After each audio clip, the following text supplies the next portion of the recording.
All right, hello everyone, and peace of Christ to all of you. Today, our topic is very important and very sensitive. Please invite your friends and let us share knowledge today together.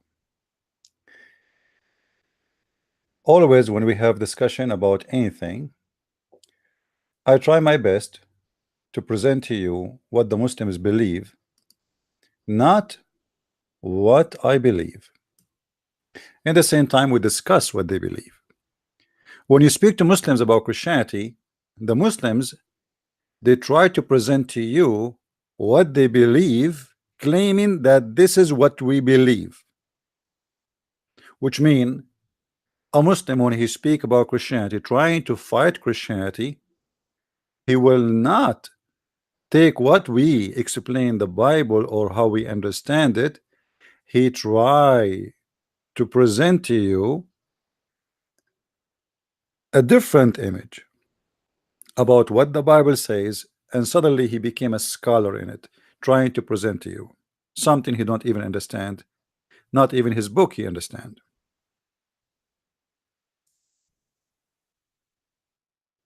There is a guy actually, he just posted in one of my YouTube, claiming that Christianity is a copy paste of old mythologies, and he's a Muslim. But this Abdul, he forgot by doing that, he just proved that Islam is a stupid and false religion. Because if Jesus, all his miracles is coming from false previous mythology, and the Quran adopt those what it's called miracles, then the Quran have the problem, not the Christians only. So your claim is very stupid. You just fought your God and just to prove your prophet to be a false prophet. Isn't it your prophet who said Jesus he made the blind see? Isn't it your prophet he said that Jesus created from the bird, from the mud, the bird? He control death and life. He can heal anyone. So when somebody says such a thing, it's very funny and very stupid, showing us that Muslims have lack of intellect the second they start speaking about any religion, including their own. And today there's no exception. I will show you the same story. African people. You see, we heard Muslims always speaking about Islam as a religion who respect African, and Islam actually is made for African. And Islam is not the same as any other religion, and they try to present to you Christianity as a religion of the white man, which is very funny and very weird. You know, I'm a Middle Eastern, and between those who they are blonde, I don't think I have a place. The redhead, still they will think, and they are right. Actually, I'm from different race. You know, obviously I'm not the same as they are, but Christianity have nothing to do with race. Jesus never were said every white man who believe in me he will go to heaven. He said whoever believe in me he will go to heaven. And all his followers, none of them was European. The 12 apostles of Jesus, none of them is European. So what is the propaganda behind the white man religion? Today, the African people, they are doing favor to the white man. One day, many ministers, or let us say preachers, who came from, if we can say, the white man land. But remember, the white man land, he himself, he been a person who became a Christian because a Middle Eastern man who came to him and present to him Christianity. So the white man is not the origin of Christianity, and they are just a followers, as many followers. And later, some of the white men, they went to Africa and they preached the gospel, and they were able to, or successful to convert many people to Christianity.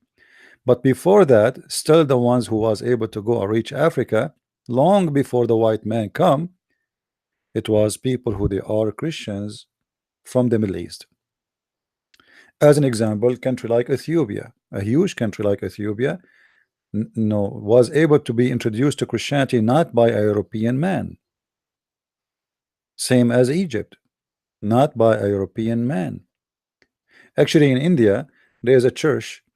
It's an Orthodox church, and the one who went there to teach Christianity is not a European man. So those are the earliest Christians in the world, and they were not European. The first city who accepted Jesus as God and the first church announced to be church, it was the city of Antioch. And this is not really this is in Asia. This is not in Europe. Antioch simply is a city in Syria, and now it's occupied by the occupation of the Ottoman, the Turkish. So Christianity never was and never been the faith of a color, not the white man, not the black man, not the Asian man, for everybody. In the same time, you will see that the Muslims, they try to fabricate stories, making it as Christianity was bad to the black, but that's absolutely false. When a Muslim he speak to a black person, he say to him, do you know what the white Christian do to you? The white Christians did to you? Who you mean exactly by the white Christians? The KKK? Those are not Christians. Anyone who want to do something, he have to do it based on the teaching of Jesus, then he can be called Christian. Anyone who do things have nothing to do with the Christianity, you can call him whatever you want. A Muslim who practice Islam is a Muslim. A Muslim who don't practice Islam, he's a Muslim by name and he's a fake Muslim. As simple as that. Today our topic about the African, to clear things out for the Muslims and to prove from their own mouth and their own explanation and their own interpretation that Islam is nothing but a racist cult, is not even a religion. If you remember, there's a hadith. Actually, let me show you the story, the question, the answer, the explanation made by Muslims in front of your eyes. This is an Islamic website. It's called aboutislam.net. Question: are black people going to hell according to Islam? The question is made by a Muslim. The date is February 20, 2017. Assalamu alaikum. And by the way, many people, many naive people think that the greeting of Assalamu alaikum is Islamic. That's absolutely false. That is one of the hijack of Muhammad. If you go and live between the Jews, you will see all the Jews, they say Assalamu alaikum. That is the greeting of the Hebrew, have nothing to do with Islam. But because Muhammad is a thief, he always steal what he like it to be part of his cult, to deceive you. When the angels came to Mary, they said to her the same greeting, peace into you, Mary. When the angel came to Muhammad, and you can read the story for you, they forgot even to say to him Assalamu alaikum. And you need to ask yourself why. First time the angel come to Muhammad yet, but he don't say to him Assalamu alaikum, because at that moment this sentence was not part of Islam yet. Muhammad did not meet the Jews yet. He did not learn from them this greeting. Later he start using it. Assalamu alaikum, my sister. My sister told me that some Arab believe that all black people will enter hellfire. I want to clarify this issue. She said that there is a hadith stating so, and here is the reference. Ibn Hanbal narrated, reported that the effects state that God created the white race, from the right shoulder of Adam, from Adam right shoulder, and he created the black race from Adam left shoulder, then decreed that those from the right shoulder of Adam will enter heaven, and those on the left enter hell. And here is the reference according to the question. And remember, this is a question made by Muslims and is going to be explained to us by Muslims. And this is what is important about this topic. We are not stating our own understanding for this. The Muslims, they are going to give us their understanding. So please read with me carefully. Now here is the answer. Salam, dear Khadija. The woman, her name, the one who's asking the question, her name is Khadija. Thank you for your question and for contacting Ask About Islam. This is the name of the website, which is run by scholars supposedly. Before explaining the hadith, we first have to acknowledge that this does not have anything to do with white or black race. So this have nothing to do with the black race or white race. Okay, let us see why. If this is so, where is the mention of other race, such people from India and China and other neither white or black nor black? So here the Abdul is trying to be smart. Okay, well, if the hadith is about race, then why it does not mention people from India, people from Sri Lanka, people from Asia? The answer is very simple. Muhammad, he made it so clear. If you have a dark color, you are created to go to hell. Asian who don't have dark color, they are not. White men are not. I mean, it's not about race, but it's about color more than a race. Whoever is black, because the black people are not one race, and the black color is not the same. There's some they are very dark in color, there are some they are lighter, etc. So the verse here, the hadith here is so clear. Whoever have dark skin, he will go to hell. Whoever have light skin is going to go to heaven. As simple as that.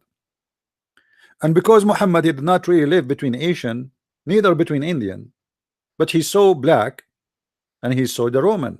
Remember, Muhammad used to do business trip to Syria. At that time it was occupied by the Roman, and this is why he asked his followers to go and attack the Romans so they can get the blondie girls, they can kidnap them and rape them.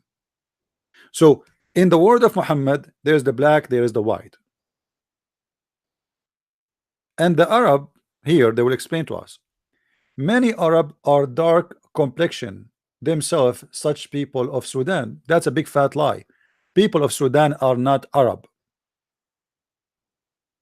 Sudan is in Africa, and later the Muslims invade that country, and long after they start speaking Arabic. What does have to do with the Arab? Since when even Egypt is an Arab?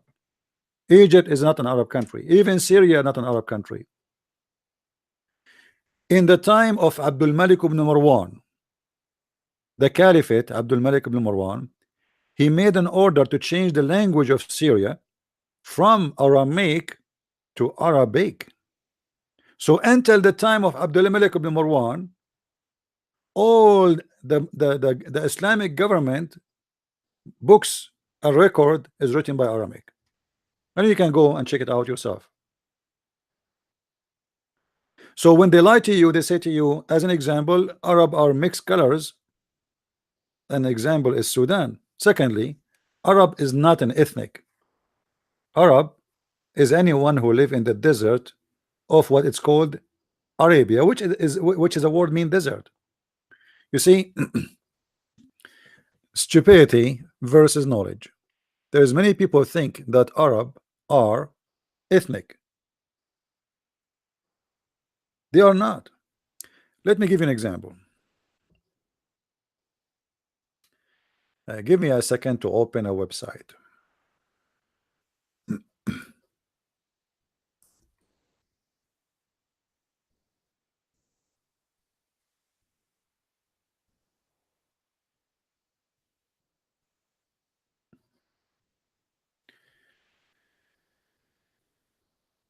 I'm going to show you just an example. Let us see.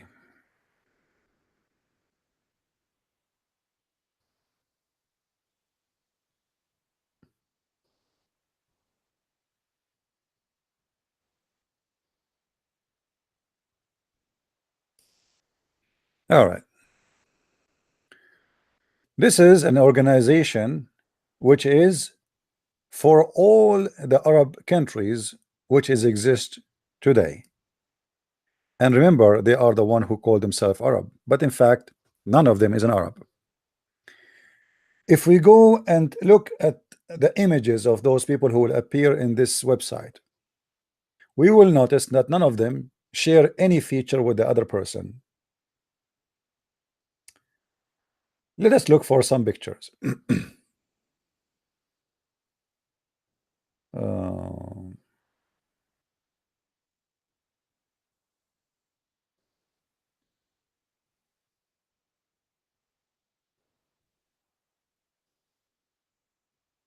I'm trying to find you some pictures of.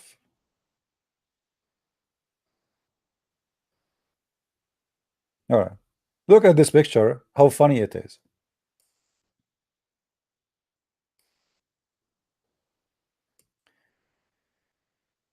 This guy is wearing Arabian clothes.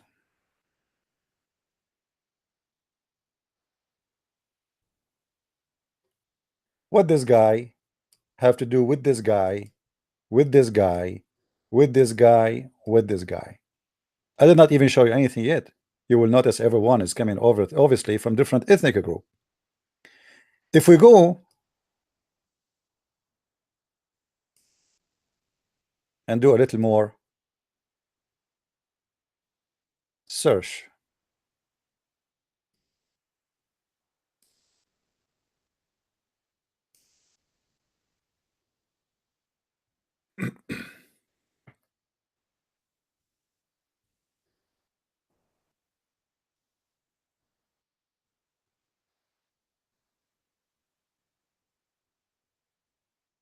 this is the king of Saudi Arabia.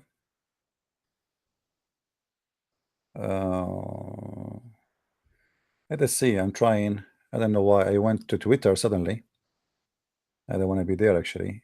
They have a Twitter on the top, so I did search.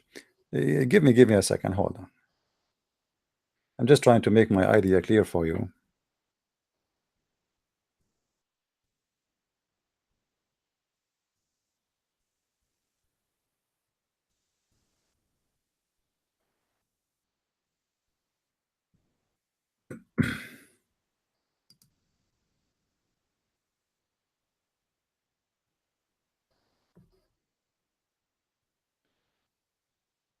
Let us see. All right, this is an example.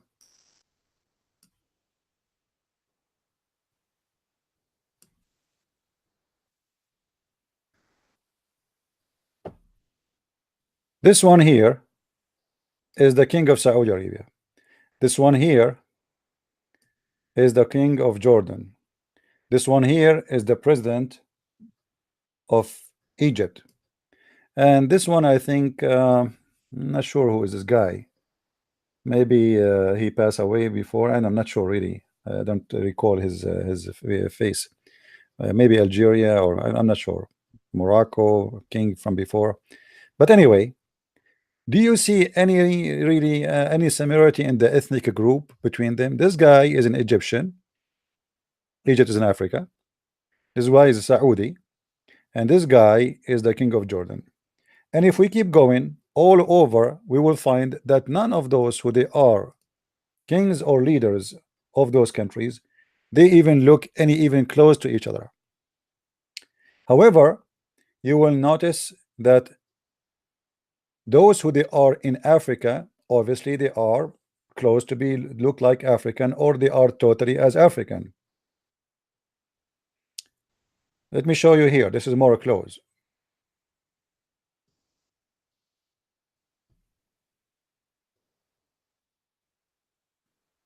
Actually, you know what? I will go over to the big picture if we can get it from there.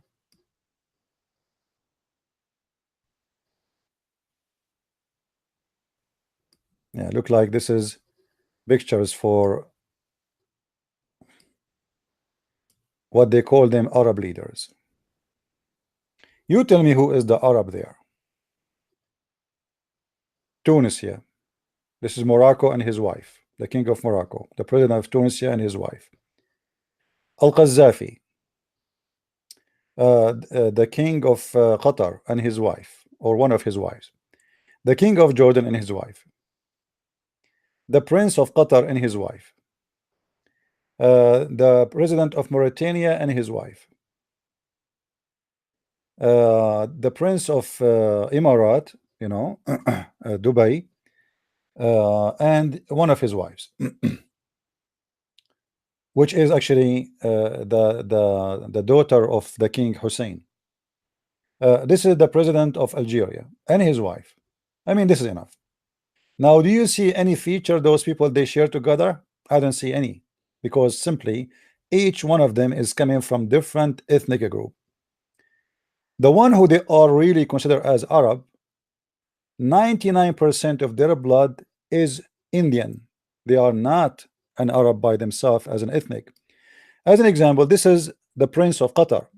If you see this man alone without those Arabian clothes, you will think that he is a Pakistani guy. If you look at the map, you will see that Pakistan is just a few hours away in the sea, across the sea, across the shore actually. At that time it used to be India. So they have very close look to the Indian. Actually, even the clothes they used to wear is very Indian. Actually, even the Kaaba is the same as the Kaaba of the Indian, the black stone, which is worshipped in many in India, you know. So there's many things they share together. Those are the real Arabs, supposedly, the one who live in the desert. But even those are not really an ethnic called Arab. But whoever live in the Arabia is called Arab. And Arabia is a word mean desert in the Aramaic language. It is not a name of an ethnic. By time, when those people they get richer and richer, they start marrying from very beautiful women, or in the time of Muhammad, where they start kidnapping women from the Roman and etc., and they start getting the look changed too. But you will see that none of those we can consider them as dark-skinned people, as they say to us in the article. Where is the dark skin? As an example, this is the president of Libya, Al-Qaddafi. And Libya is in the heart of Africa, but yet Libya and Morocco and Algeria, they have a long history of kidnapping real black and shipping them for sale in Europe. Why? Because they consider themselves lighter in the skin and they are not the same as the African, but yet they are African. This is the president of Tunisia. As you see, he is a white person and his wife is a white woman. And the reason those countries are not really black, because all this North Africa was controlled by the Roman, and the Roman lived there. So they are mix of a blood between what is called African and the white European man since long time ago. Same if we go to the king of Morocco as an example, as you see here. All the pictures present to us nothing to do with African or Africa. Yet this is the Morocco. This is a land of in Africa. This is Tunisia. This is the land of Africa. This is Al-Qaddafi. This is the land of Africa. This is the king of Bahrain. And obviously even their clothes is different. This is King Hussein and King Abdullah. And the King Abdullah, simply he is descendant from he claimed that his family they are descendant from Muhammad himself. So I don't see anything about the black people there. I mean, this guy obviously have nothing to do with the black people. If we go and search, there's some pictures are not showing, but I think you got the idea.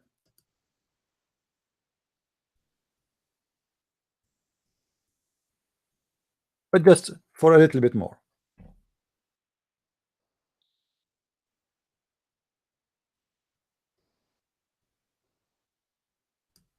This is the president of Syria. I mean, obviously he is a really Arab.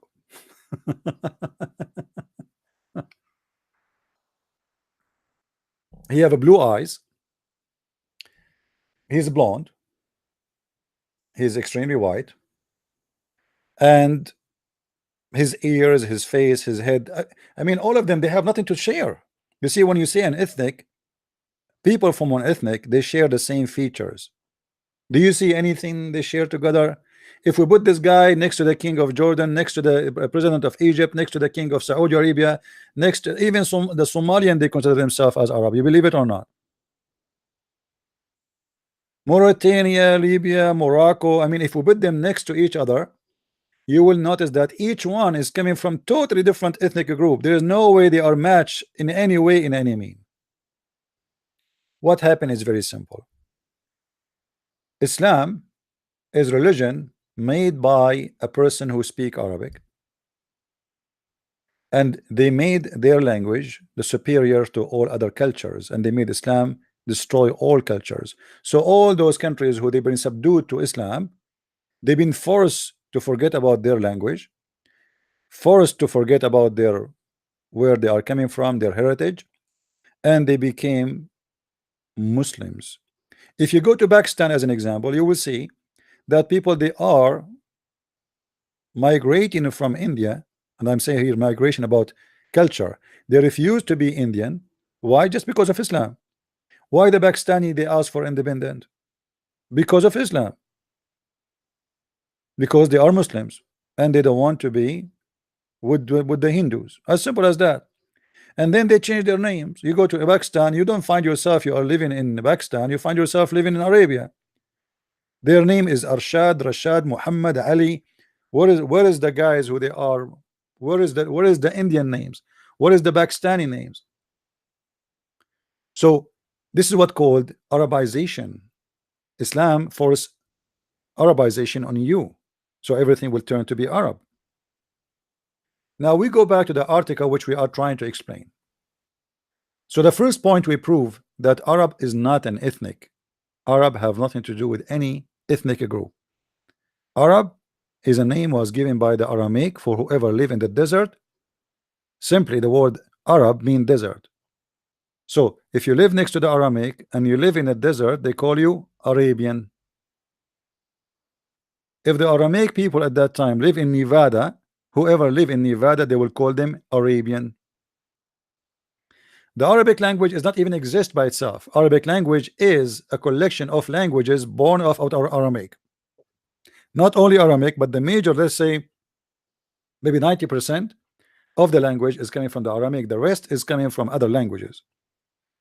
So even the Arabic language itself is not exist by itself. It is just the product of other language.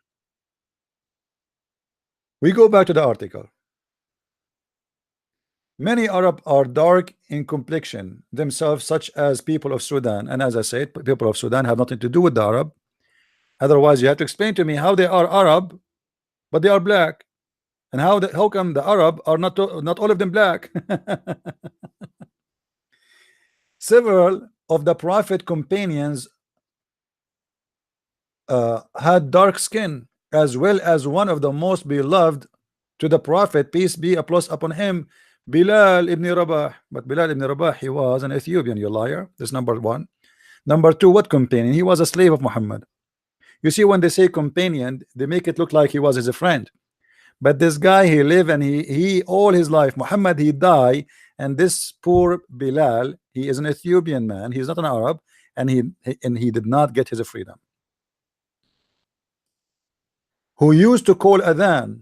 He used to call for the prayer because he's a slave. The white man, the white person, he don't want to go for the hard work to wake up 4 a.m. in the morning. So they forced the black man, the slave man Bilal, to go and do the prayer. All of this to present to you what? That Islam is not racist? Let us see. I would like to thank you for the translation in Arabic. I was able to find the hadith you are referring to, and they're different muhaddith, which means reporter, and it is an authentic. Take a note, please. This hadith is authentic. Usually when we read it to Muslim, they say to us, it is not authentic. Anything you throw at Muslims, they say to you, it's not authentic. Anything, just to defend Islam. But unfortunately, your sister misinterpreted it either because it was mistranslated or not properly explained in the book that she was reading. Let us clarify why the black people will go to hell. And this is the hadith they are talking about. When Allah created Adam, he hit his right shoulder. I don't know, guys, if the text is coming clear to you. Can you read it still? Can you read the text? Please let me know if you can read with me the text, because I want to be sure that you can read it. There's no point. Let me be sure. Let me increase the text size. Okay, maybe this is better now.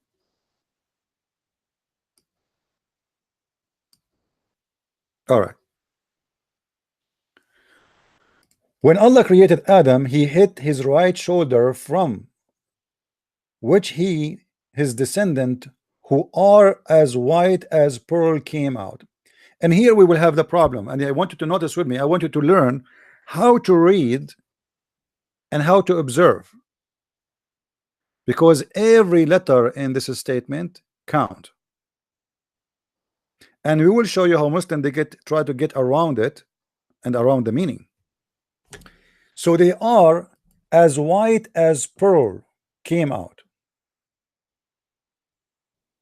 Then he hit his left shoulder, from which his descendants, who are as black as charcoal, came out. So now we take a note, please, that white people are coming from the right shoulder. White people are coming from the right shoulder.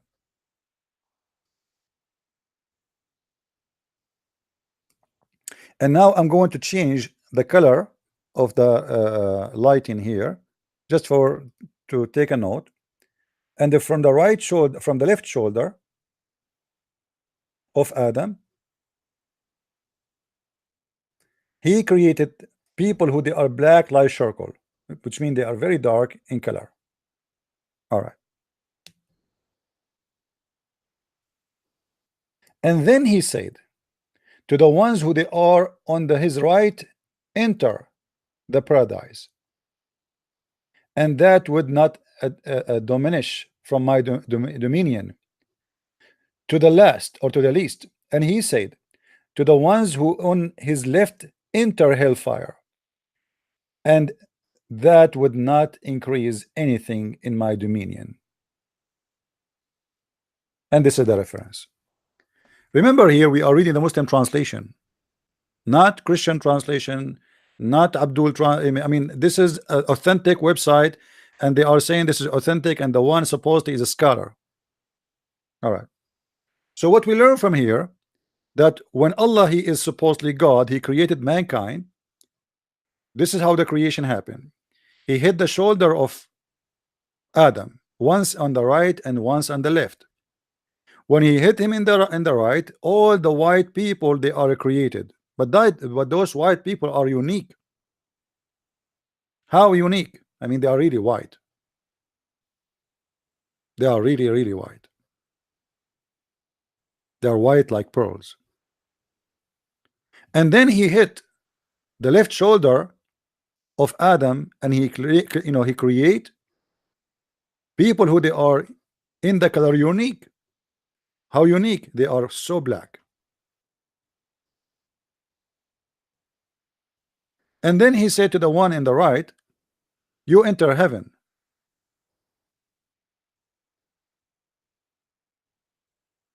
And he said to the one in the left, which means the black people, you go to hell. Now the Muslim scholar, he is going to try to explain to us what is that meant. Please read carefully with me how the Muslims explain this disaster. We have to be careful when attributing information to Allah and his messenger.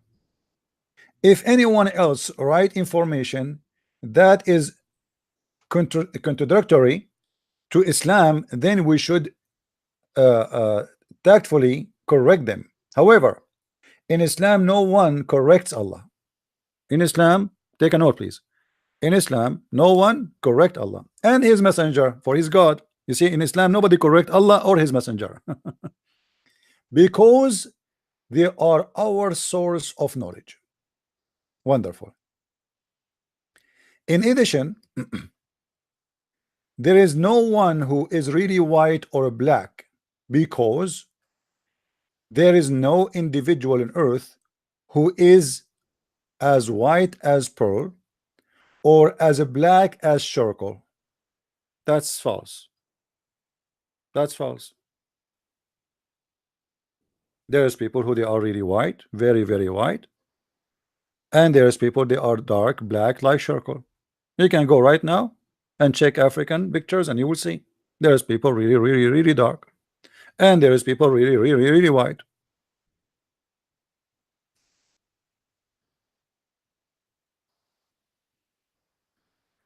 And the Abdul here, he forgot something proving to us that Muslims have a lack of intellect. That Allah, he is speaking about who? About Adam.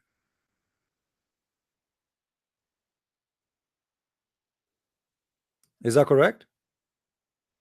So if you are saying there's nobody in this earth is white and black, in the meaning of this hadith, that means all the story is fabrication. For Adam is a real man, and the story is about him.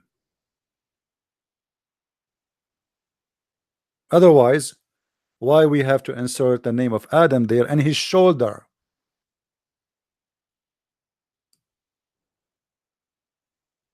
His right shoulder and his left shoulder. But soon we will notice why the Muslim Abdul trying to avoid this issue. Let us go down.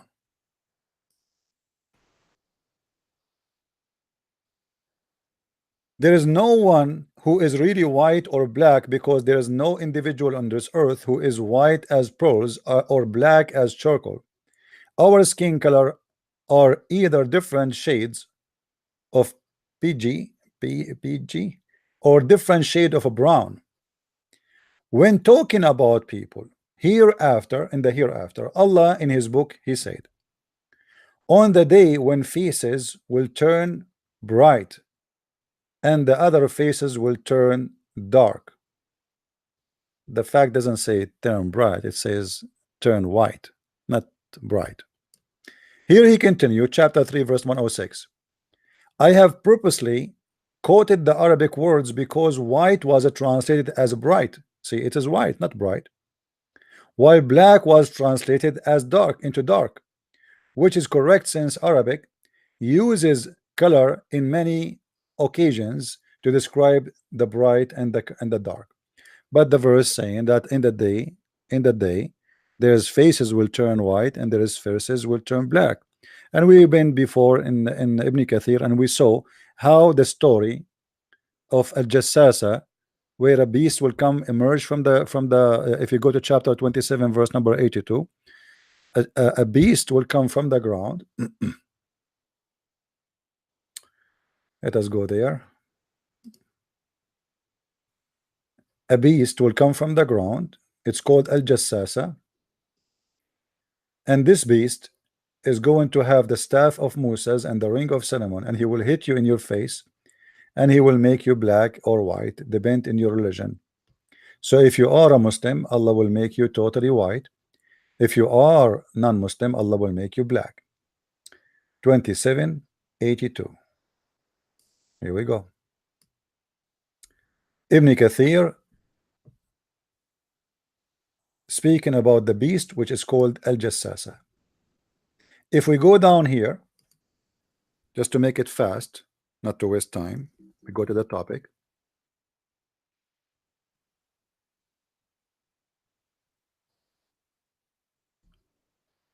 Okay, hold on. Read with me. So this beast, he will come and he will make a white spot in the face of the person. He will make what? A white spot in the face of the person. But this white, what this white spot will do? This white spot will spread and he will turn to be a white man. There will be no believer left without making a white spot in his face, which will spread until his face shining white. Do you see it? Not bright, shining white.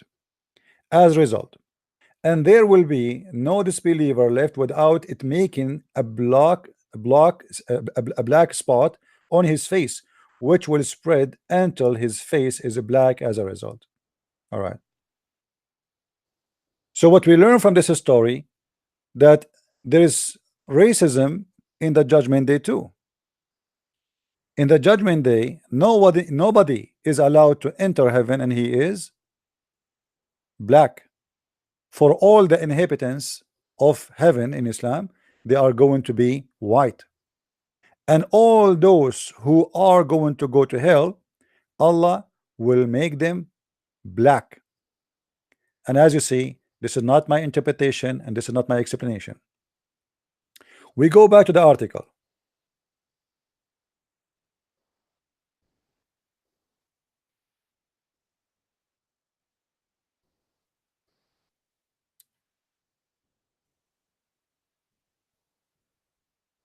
Our hadith is no more than explanation for the above mentioned verse. So this Abdul scholar trying to say that the hadith in front of us, the one about Allah created the black to go to hell and the white to go to heaven, that is nothing but explanation for chapter 3 verse 106, where it says, in that day where faces will turn black and white. Therefore the hadith clearly talking about good and evil. Take note, please. It's about good and evil human beings, which is found among every nation, every race, and every religion. Furthermore, Allah in his book, he says in this self-explanatory verse, O people, we created you all from male and female, and we made you into nations and tribes, so that you may know one another. Verily, noblest of you is in the sight of Allah is the most God-fearing of you. So the Abdur, he's saying, for Allah, all of us, we are equal. It's about how good you are. But this is not really what you just contradict yourself, my friend. I will go a little bit and show you how stupid Islam is. I'm not going to say the scholar who is talking is stupid. He's a victim of this cult. He just shot not only his foot, his God in the foot. Because look what he is saying to us here, that the hadith which is saying that Allah created the seeds of the white man from the right shoulder of Adam, and he told them to go to heaven, and Allah created the seeds of the black man from the left shoulder of Adam, and he told them you go to hell. By saying such a thing and by admitting that this is an explanation for chapter 3 verse 106, you just admitted that Islam divine good and evil by color. Because look what he said. He is the one who said here, it is hadith is clearly talking about good and evil.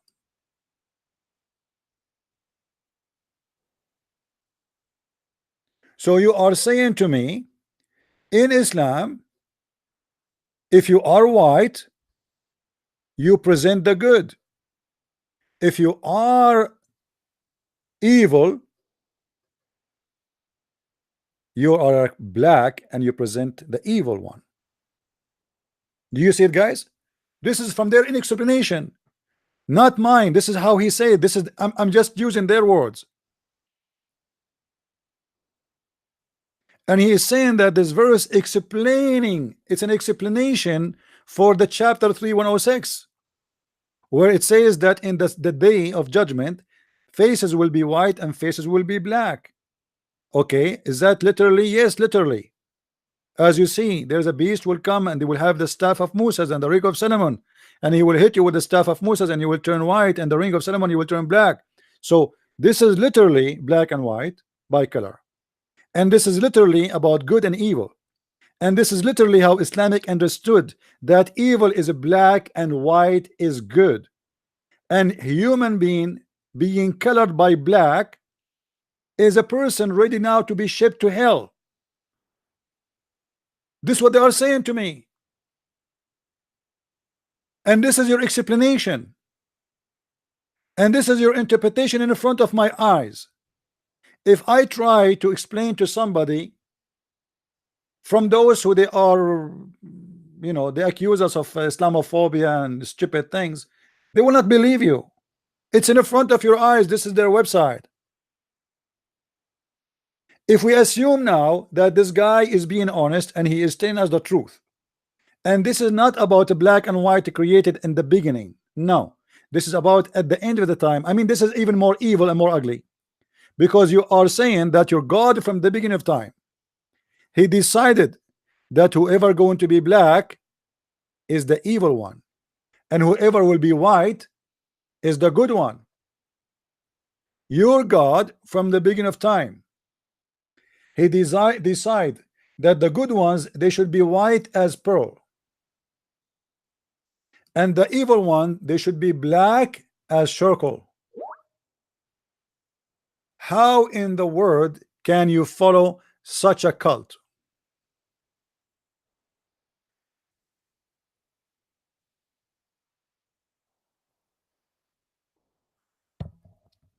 Any Muslim? And by the way, this hadith have nothing to do, it's explanation for the end of the time. That's false, because as you see, it's mentioned Adam, and mentioned physically hitting the shoulder of Adam, and mention which one is born from where and which one is born from where. The white people, they are born from the right shoulder, and you know that the right shoulder in Islam present always the good, and the left hand present the evil. So how you can jump over Adam and his shoulder and make it that this is just an explanatory about what will happen in the judgment day?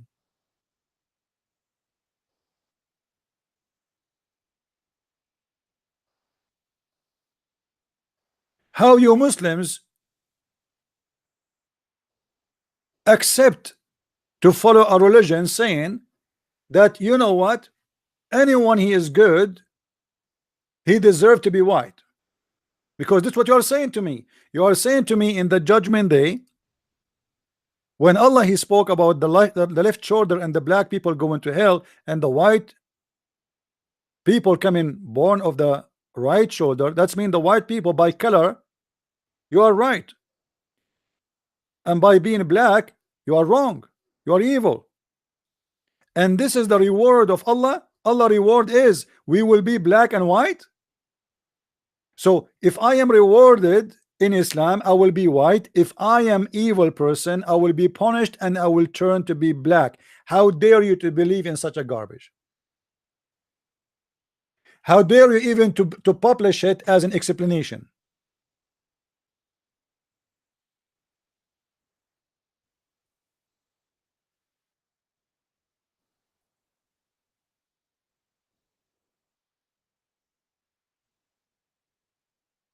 How anyone can follow such a cult?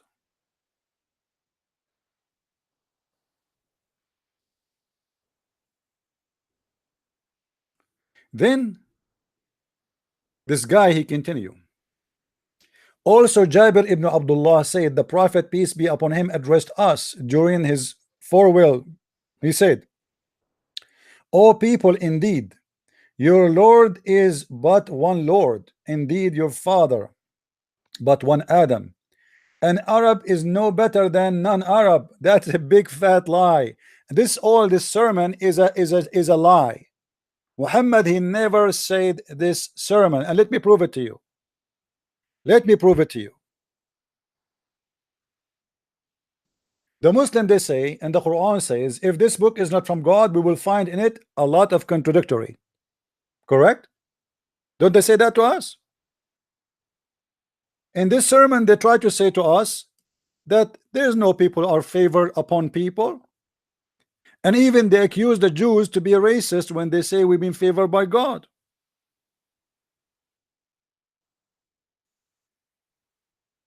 Let's see. Let us see and love.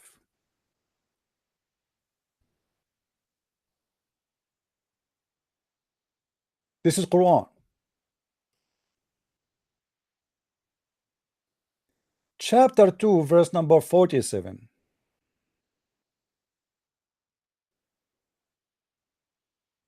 O children of Israel, call to mind the special favor which I bestowed upon you and preferred you to all others.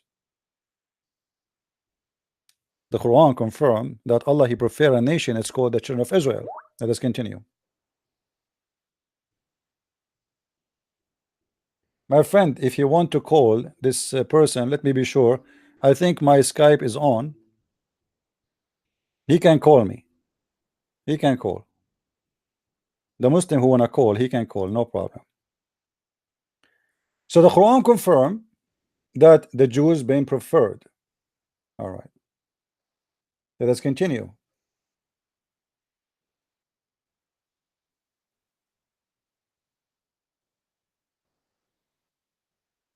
Chapter 2, verse 1 to 2. Allah He preferred the Jews again. O children of Israel, call to mind the special favor which I bestowed upon you and preferred you from all others. All right.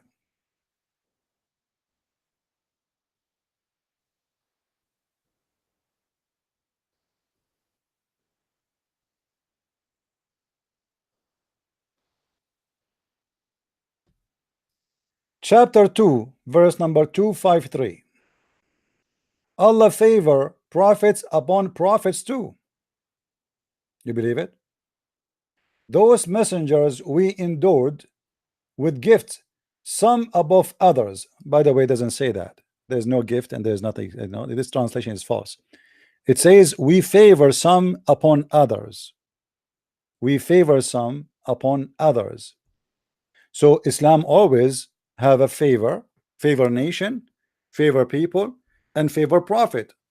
Not all prophets are equal, which is a contradiction for the Quran. Because the Quran says too that the prophet are equals, but here the verse saying that prophets, there is some of them they are favored by God upon others.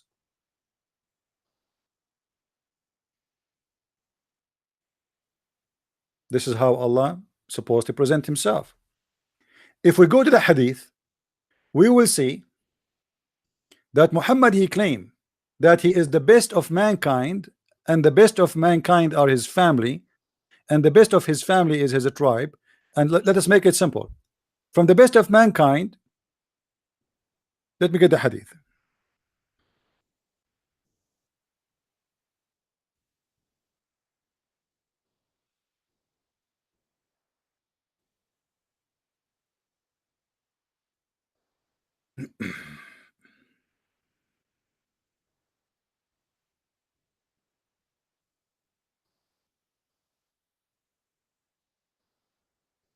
I will try to find you how Muhammad is proud about the Arab, proud about his tribe, proud about his family, and they are the best of mankind. Let us see. Hold on.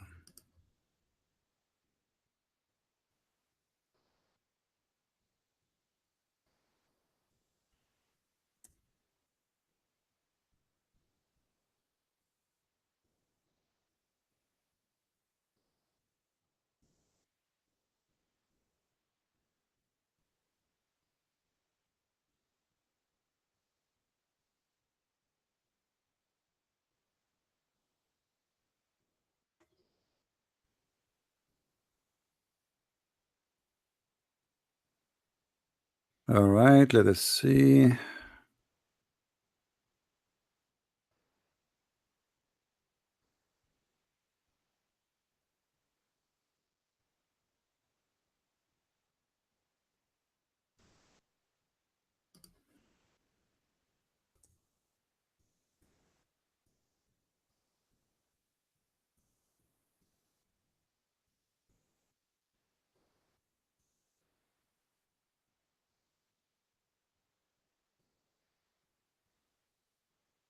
I'm just looking for authentic hadith, so Muslim will not say I am making things up.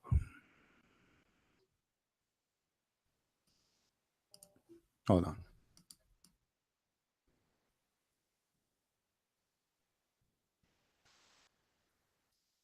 I said, O Messenger of Allah, indeed the Quraysh have sat the spoken between themselves about the best of them, and they made your likeness as of a palm tree in wasted land.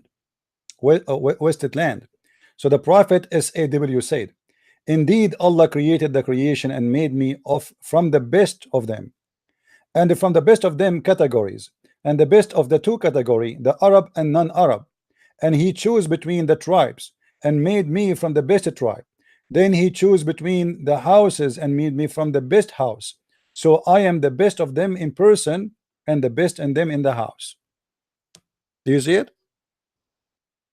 So Allah is the one who made people are best and less best. In different hadith, Muhammad he said,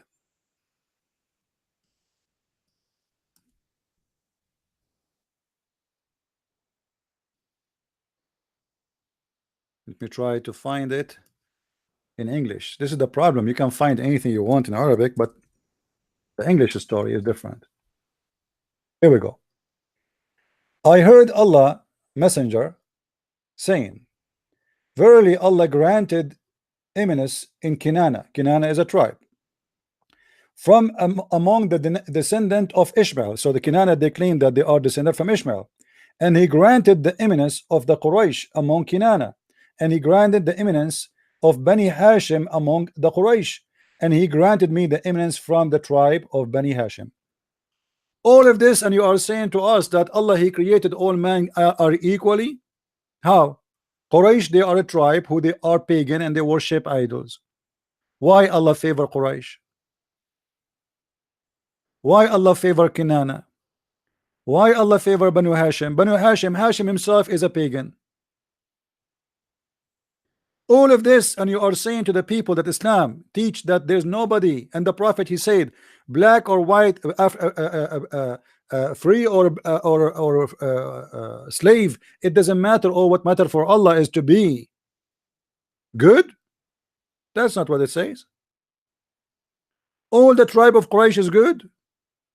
All the tribe of Kinana are favored upon all mankind. How that can happen? Indeed, Allah has chosen Ishmael from the children of Ibrahim, and he chose Bani Kunana from the children of Ishmael, and he chose Quraysh. In different hadith, actually, Muhammad he mentioned the Arab by name.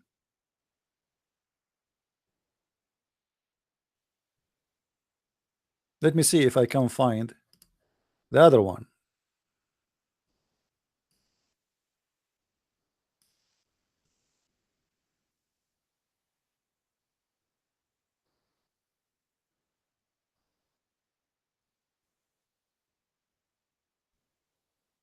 There's a hadith where it says that Allah he chose the Arab, he favored the Arab upon all mankind.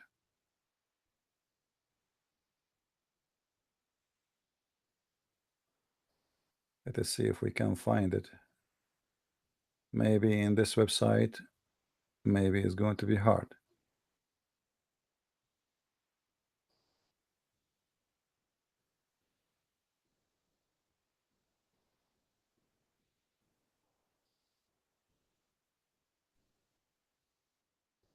Yeah, I cannot find it. But anyway, the hadith in front of me actually, but in Arabic I can find it, but in English I cannot find it, you know. So Muhammad always he speak about that God he favor nation upon nation, family upon family, person upon person, and yet in the speech Muhammad he made, as Muslim they claim, he said that there's no difference between a black and white, free and slave. All of you are in the front of Allah is the same. The best of you is the best of Allah. But this is not what Islam is teaching. Islam is teaching that you are created from the beginning of the time to be evil or to be good. just to show you how the Muslims they try to fabricate the meaning of this hadith. But remember one thing, what we learn from this story here, that the Muslims admitted finally that this is an authentic hadith. Let me go back a little bit.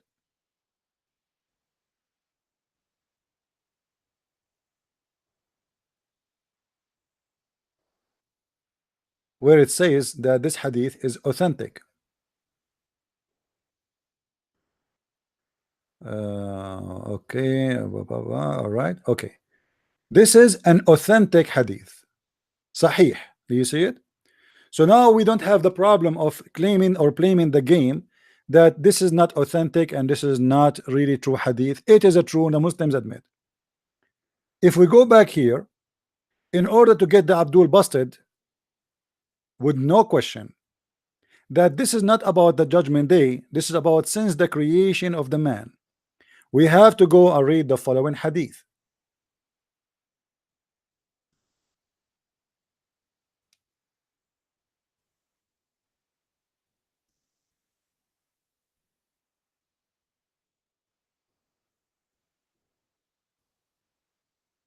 This is a hadith, which means a speech in Arabic, from Muhammad about a child who is born in a Muslim family, and he is an infant, but he died. And Muhammad and Aisha, they attended the funeral. Allah Messenger said, Aisha, she said to Muhammad, Allah Messenger, there is a happiness for this child, who is a bird from the birds of paradise, for he committed no sin, nor has reached the age when one can commit a sin. So the hadith here confirm one thing, that this person, this child, is really young, very, very young, to the point he cannot commit sin. He don't know the difference between sin and good. So he is infant. All right. And Aisha, she's saying, this child is lucky, he will be in heaven now. Look what Muhammad said. He said, Aisha, peradventure it may be the otherwise, because God created for paradise who are fit for it while they were yet in their father's loins. Do you see it? This is what this hadith is speaking about. Adam seeds, when they are still in the seeds of Adam, still Allah created you. When you are seed, where you will go. It's not about sin you would do. Aisha, she think that because this child did not commit sin, he will go to heaven. But Muhammad, he is correcting her, said this is not how it is in Islam. In Islam, we believe that before you are born, Allah created you and he decided for you where you will go. So he's born of a Muslim family, he commits sin or commit no sin, doesn't matter. Before he is born, Allah decided for him where he will go, and this is exactly what this hadith is saying, that Allah created all the good ones will go to heaven from the right shoulders of Adam. So if your seed is coming from the right shoulder of Adam, then you will go to heaven, and then you are white. If you are from the left seed or the left shoulder seeds of Adam, then you will go to hell and you are black. Are you guys getting the point? Do you see the connection? Anyone don't see the connection? Who is the Muslim wanna call me? Who is the Muslim he said he wanna call me?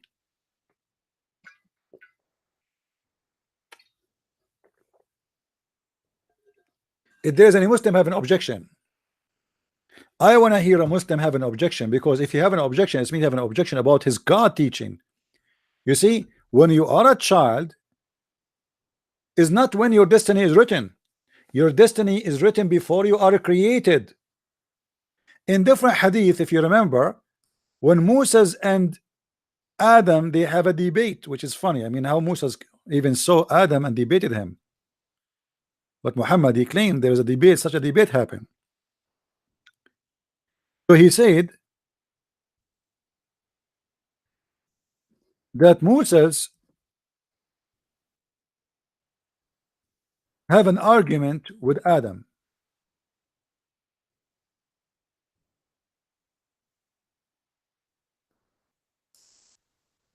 It is hadith.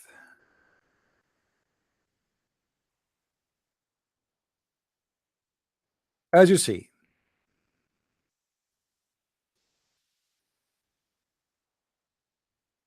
Moses, accused Adam that because of him, because he committed sin, he disobeyed God, we are out of paradise. So he said to him, Allah apostle said, Adam and Moses met, and Moses said to Adam, you are the one who made people miserable and turned them out of paradise. Adam said to him, you are one whom Allah selected for his message, and whom he selected for himself, upon whom he revealed the Torah. Musa said, yes. Adam said, did you find that written in my fate before my creation? Did you find that written in my fate? So what Adam is saying to Moses, why you are blaming me for the sin when this is not my sin? This is what Allah he wrote for me in my fate. So my friend, when a Muslim he tried to fabricate an explanation saying that in the judgment day Allah will make people black and white to go to heaven or to go to hell, even that explanation is a proof of racism, because why God he will make you white before you go to heaven and will make me black before I go to hell? Can't he send me to hell? I am white or I'm black? No, for obviously you just prove to us Islam consider white skin color is a reward and black skin color is a curse. Are you guys getting the point? The explanation they gave to us is a clear proof that Islam, even based on the explanation they give, which I don't agree with, but based on it, they prove to us this guy, this idiot, who is speaking with no shame, who is saying, sister, please understand, this is not about people who they are white and black today. This is about white people tomorrow and black people tomorrow. Does it make a difference? Or what you are saying to me that Allah will be racist in the judgment day? Not now. Allah will reward people black, or he will punish them. Obviously you yourself in the explanation you said that this is talking about good and evil, and who is the good? The one who Allah will turn them white. And who is the evil? The one who Allah will turn them black. But remember, this is not what it's meant. Only it's about good and evil, yes, but it's about, since Allah created mankind, he created them bad and evil. The bad are the white according to Muhammad, the bad, sorry, are the black according to Muhammad, and the evil are the black one according to Muhammad. Muhammad wanted to explain why black people exist, how they are exist. So he gave his scientific explanatory, which is black are made from the left shoulder. This is why here you notice the word left shoulder, because in Islam right shoulder or right hand present the good and the left one present the evil. And notice with me here, the man who explained this verse or this hadith, he said, I read carefully, in addition, there is no one who is really white or black, because there is no individual on earth who is as white as pearl or as black as charcoal. That is even more ugly. You are saying to me that in the judgment day Allah will make me not a normal black, will make me black as charcoal, for I don't believe in him. And in the judgment day Allah will make you white as pearl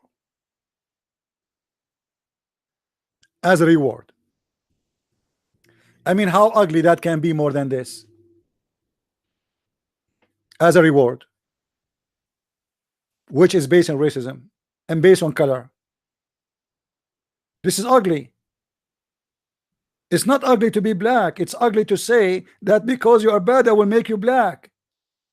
It's not ugly to be, it's not a reward to be white.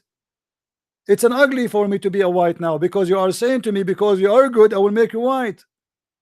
So you are connecting the color of the skin of mankind to the evil and the good. If we go back to the interpretation for the chapter 27 verse number 82, where Allah will make every person black and white, so when they sit together, how they will know each other, who is evil, who is good, from the face, from the white color.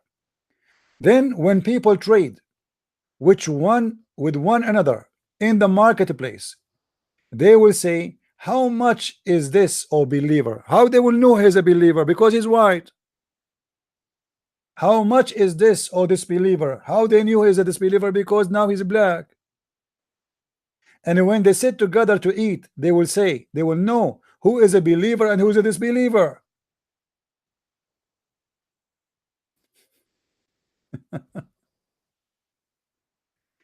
So in the judgment, before the judgment day, by the way, this is not in the judgment day even. As you see, still there is a market, people buying and selling.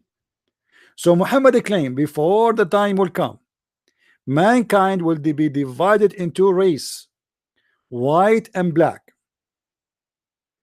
White are the good ones, the Muslims, the one who believe in Muhammad. Black is all the ones who don't believe in Muhammad. Christians, Hindus, Buddhas, atheists, you name it. All of us, we will be black.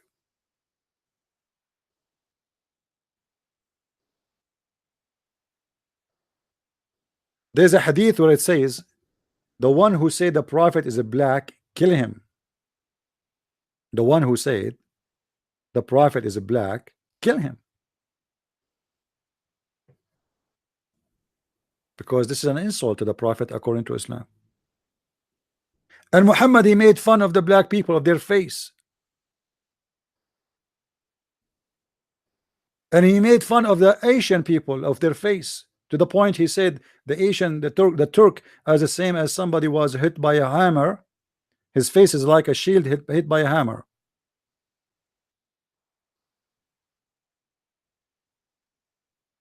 Do we have any Muslim would like to call me? Why today we have only like 300 people watching? Where is the rest? Are you guys watching Oprah?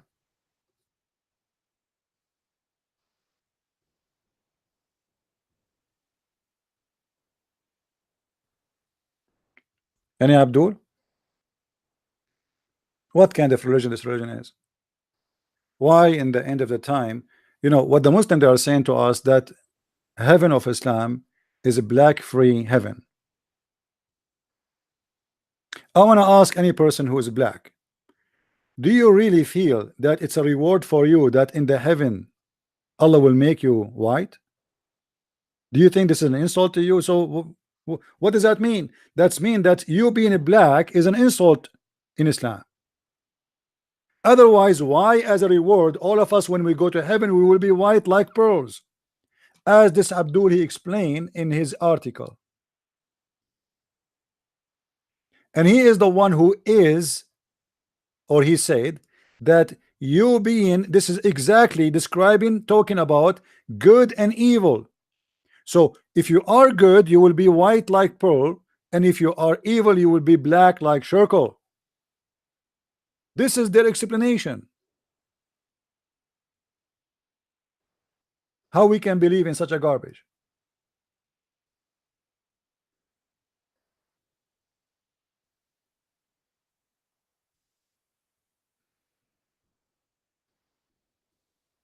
Christian Prince, finally he will turn black and he will find a girlfriend. Because I noticed it's easy to for black guys to find a girlfriend. Me as a white man, there's no girls who want to talk to me. I feel sorry now. Unbelievable. Maybe finally I will get married. Allah will make me black and the girl she will like me and will marry me. It's not working as a white man. what I should do now? I'm waiting for the judgment day. I have to wait all this time until Allah make me black. Can't you make me black from now and finish it? I mean, that's not even fair.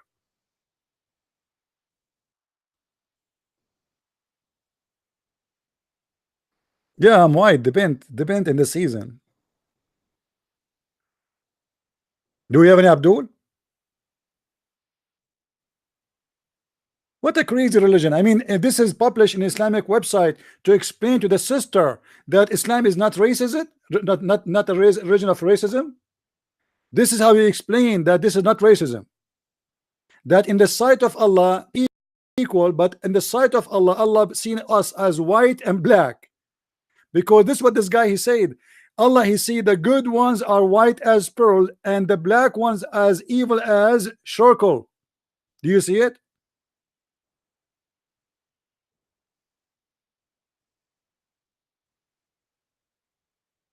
Muslims, do you see it? How in the world you Muslims you come with this? Who is the Muslim when I explain to us why Allah will reward the Muslims, will make them white like pearls, and he will make the evil ones black like charcoal? Who is the Muslim when I call me?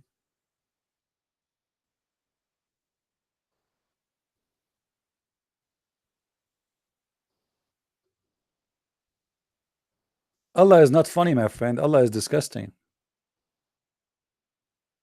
First of all, Islam teach wrong ideas about beauty. Being white or black have nothing to do with the beauty. There's women who they are black, they are extremely beautiful. There's men who they are black, they are extremely handsome. Same for the white. You can be a white person, but you're not good looking. I mean, what? But nothing wrong with being good looking or bad looking. I mean, this not it's not your made. You see, when somebody is a good looking or bad looking, you have nothing to be proud about. It is just something inherent in your DNA. It's not your own made. But to make it as reason to consider someone as evil just because he have a black color, that is disgusting. And as you see in the judgment day, before the judgment day, people they will sit together and they will say to you, oh, this believer kafir. Why? Because you're black. Oh, he's a good man, he's a believer. Why? Because he's white.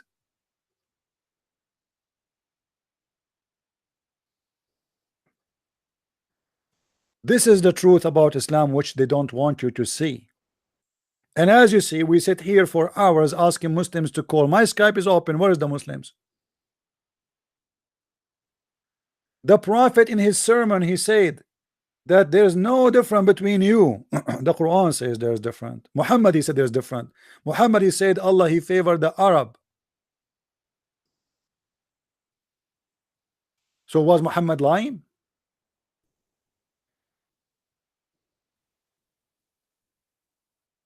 Maybe that speech he made, it was just for marketing for election day.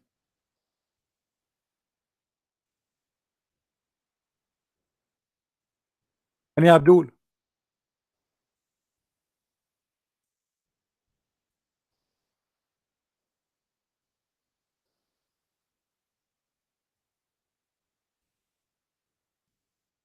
anyone?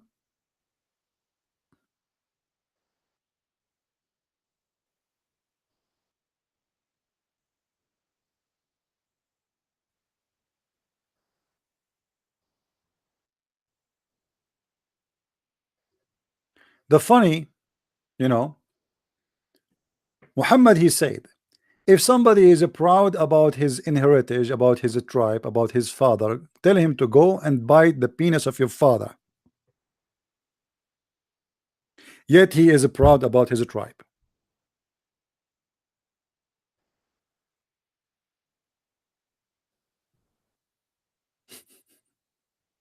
Go and bite the penis of your father. Why? And what kind of a prophet he says such a word?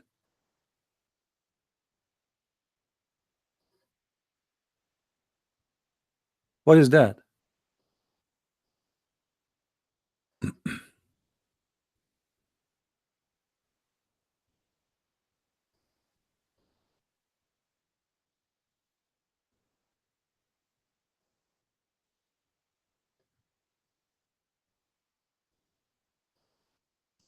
All the speeches of Muhammad speaking that Allah he favored tribe upon tribe, family upon family, and he was from the favorite one to Allah.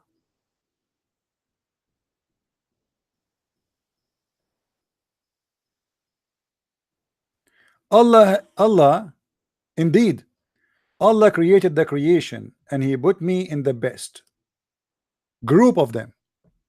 So what does that mean? Allah created the creation and he put me in the best of them. So he chose who is the best, he made the best, and he chose who is going to be the best. Then he made them into two groups. So he put me in the best of the group of them, and then he made them into tribes, and then he put me in the best of the tribe. Then he made me into houses. He made them into houses, and then he made me in the best of them in lineage and tribe and lineage. Do you see it? How more it's clear that Muhammad he believed that there is superior tribes, superior ethnic, superior family, superior groups over others chosen by Allah. So the speech is about that God did not favor anyone upon free or black or white. This is a lie, because as you see, Muhammad he claimed that there's many there's a lot of filtration here.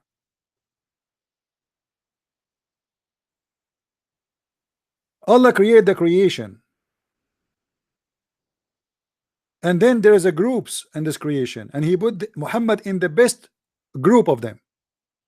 So in the first creation Allah he made, there's a groups, and Allah decided that this group is going to be the best.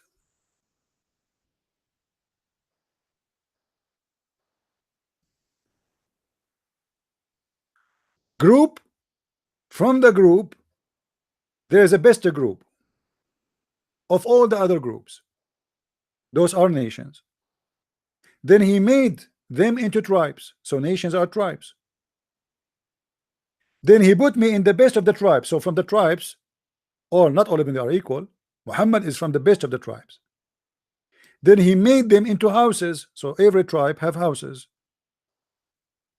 And then he put me in the best of them, which means the best of the houses, in tribe and lineage. He made me. Do you see the word? It says he made me, made them, made me.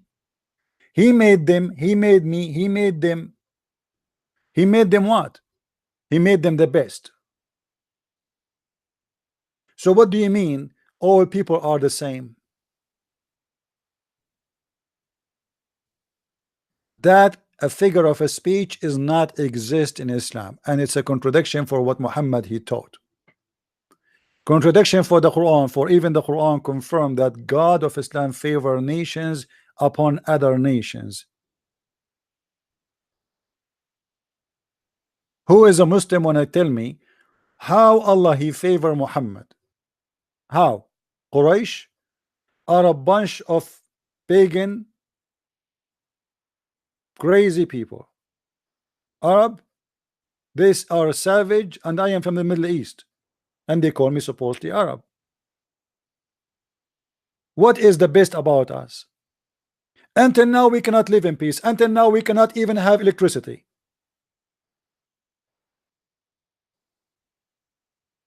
And for sure we have to be thankful for Islam, because everything in Islam, since Islam came to the Middle East, everything is became inshallah, which means Allah is willing, but they never do anything. They are waiting for Allah to do things. They think Allah is the same as Jesus. He can raise people from death, but Allah never do anything. You call the company, you say to them, my phone is not working. They will say to you, inshallah, tomorrow we will fix it. You call second day, they will say to you, didn't we say to you yesterday, inshallah, tomorrow we will fix it? You say, yes, you said so. You said, okay, inshallah, tomorrow we will fix it. But you said that yesterday. Today is tomorrow. No. Inshallah, tomorrow we will fix it.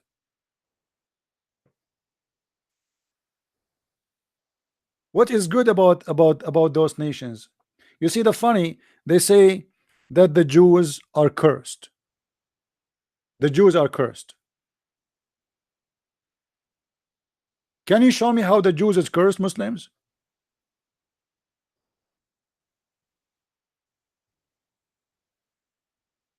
Isn't it the Middle East now is burning and the Jews are in the beach having fun? Isn't it Israel is the best in technology? Isn't it Israel is one of the most wealthy nations? And all of you are struggling with security, struggling with safety, struggling with economy, struggling even to make bread. You can't even have a bread of your own. You make nothing of your own. Everything you have is bought from somebody, even your weapon. Who is the one is cursed?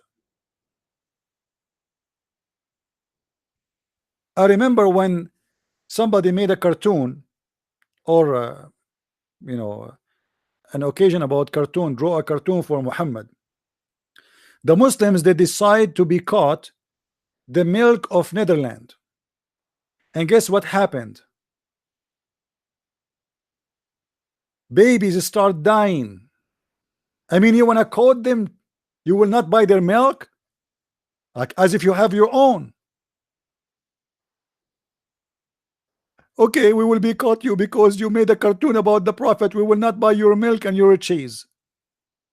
After less than a week, the Muslim, they felt how stupid that decision is. Our shelves is empty from milk.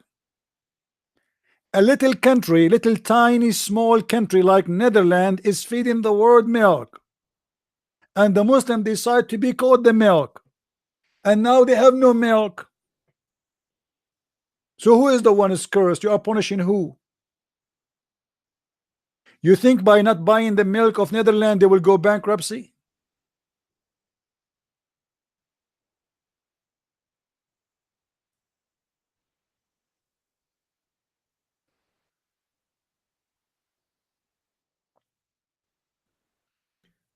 Do we have any Muslim would like to call us?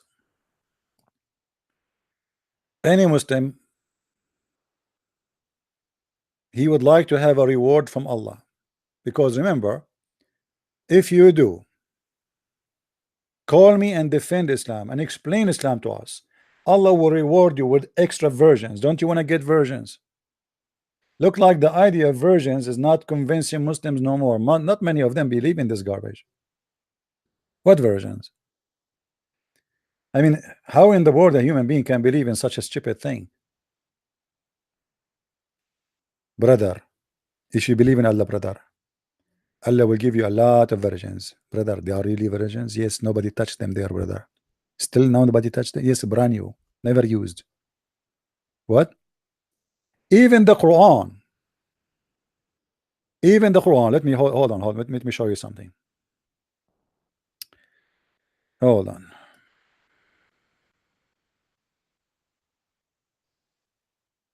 Oh Lord.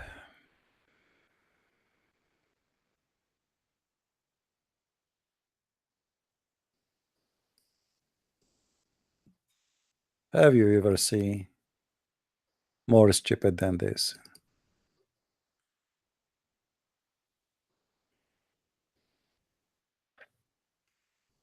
You know, I don't know how many of you got my book, Sex and Allah. You can get it from Amazon.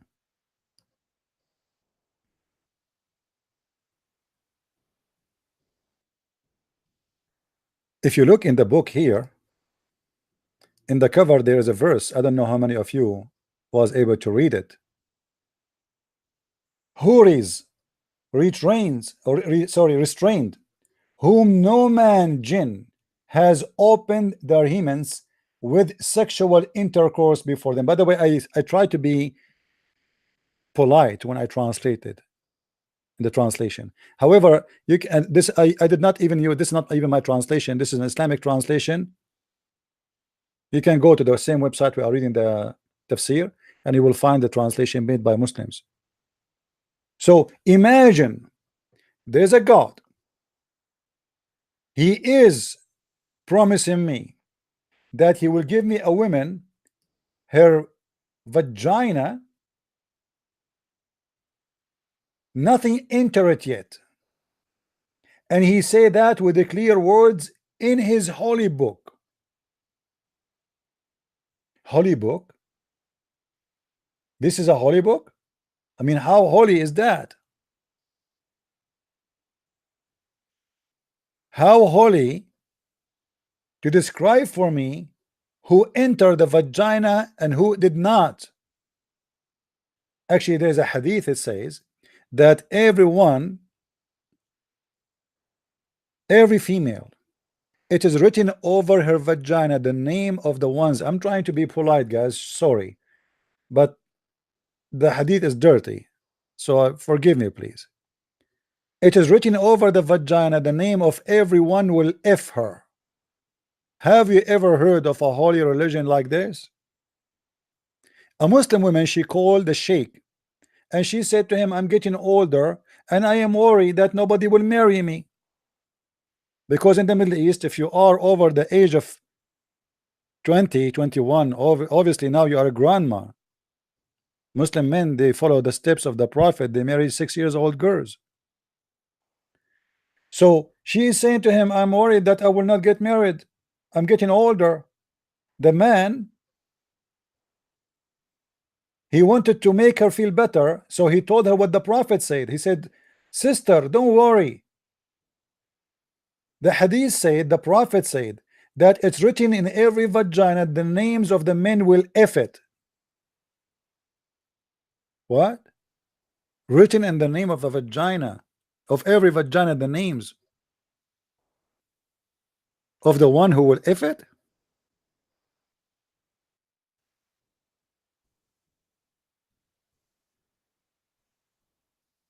Any Muslim? مكتوب على الفرج اسم ناكحه. It's written in the farj the name of the one who will F it.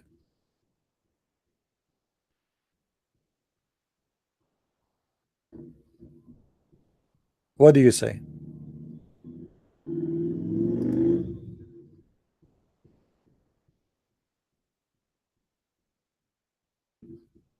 Hmm?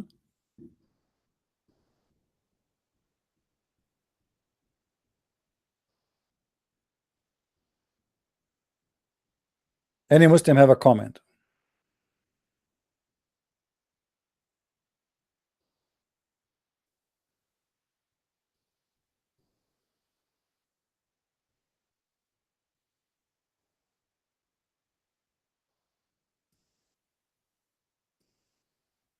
I don't know. Lately, we are not getting any Muslim.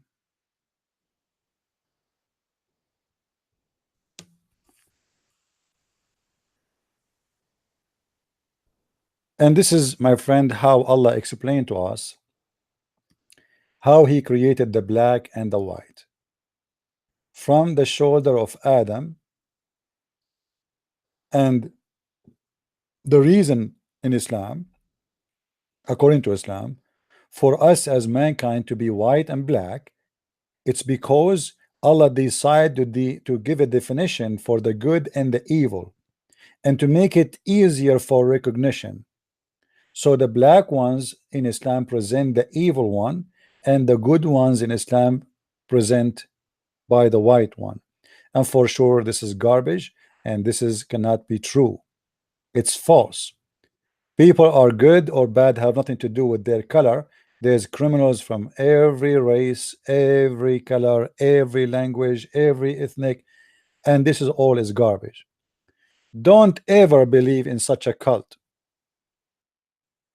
because based on this, based in the interpretation this Muslim he gave to us, that Allah decided to clearly, he's talking about good and evil, and he is saying that the white one is the good and the black is the evil.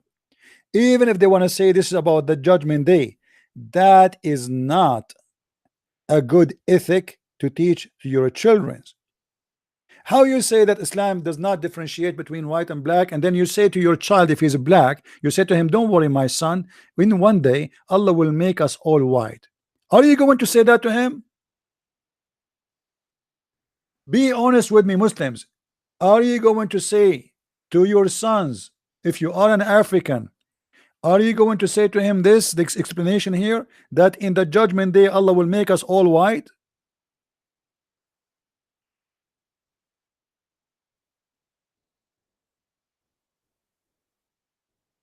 Who is a Muslim would like to call me?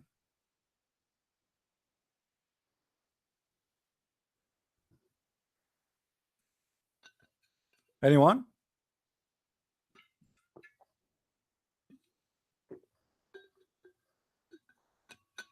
Who is a Muslim would like to call me?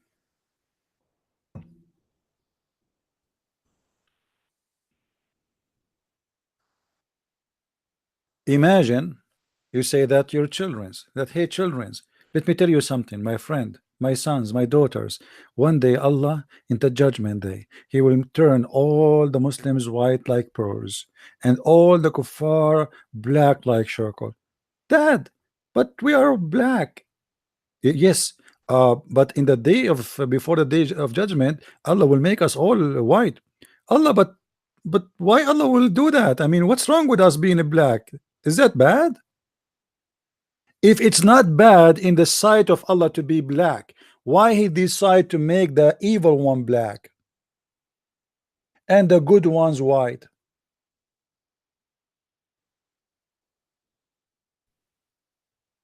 Anyone can tell me?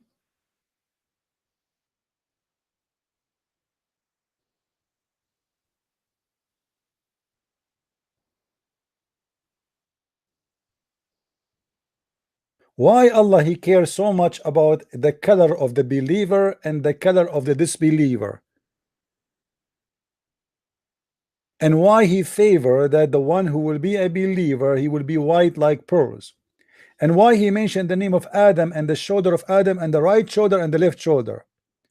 Why he claimed that whoever created from the left shoulder of Adam, he is the seed of evil and he will be black, as you see in front of you.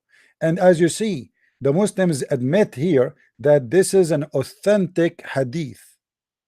The game of being weak is not working no more. This is authentic.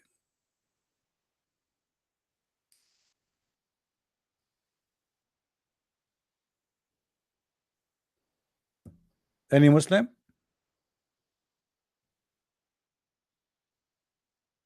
And I am angry from this hadith because I mean, why Allah don't make me wake up tomorrow and make me black right now? Why he's waiting until the judgment day? I want to be black. I mean, come on. If we ask Allah, is a Christian princess good? He will say is evil. Okay, as long the evil ones are the black one according to Islam, make me black. I want to be black.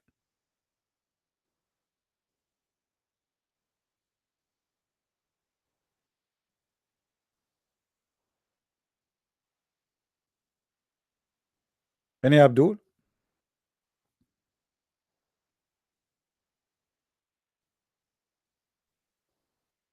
I'm black in your book.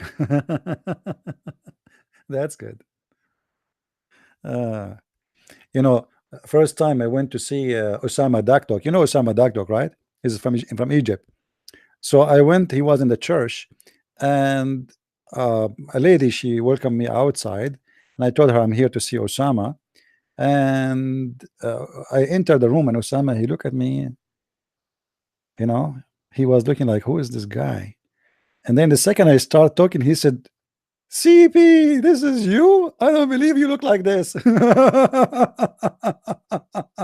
He was scared to death. Unbelievable. I go in the elevator, I say good morning, nobody answer. People are scared, terrified. I look exactly like a terrorist. Any Abdul?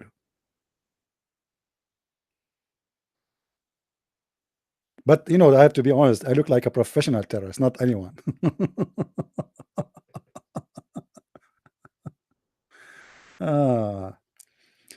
Any Abdul here? Anyone? You know, the funny, they send me one of you, he made some t-shirts, you know, t-shirts inspired by my talk. And the t-shirt, You can get it from that guy. I don't know who is the one is saying those shirts. It says any Abdul.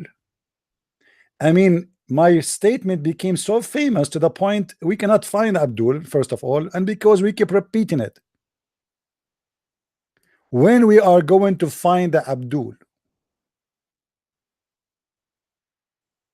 who is the Abdul is willing to call us?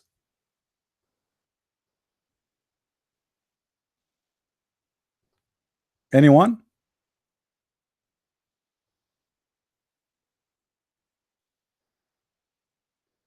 After we close and we finish our broadcast, the Muslim, they will say this guy is a liar, he know nothing, he understand nothing.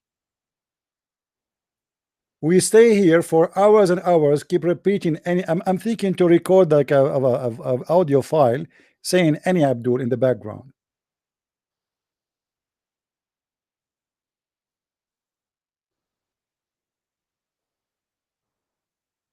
So who is a Muslim or Muhammadan is willing to call us? My friend, brothers, sisters in Islam, if I now convert to Islam, do I have a promise from Allah I will turn to be white?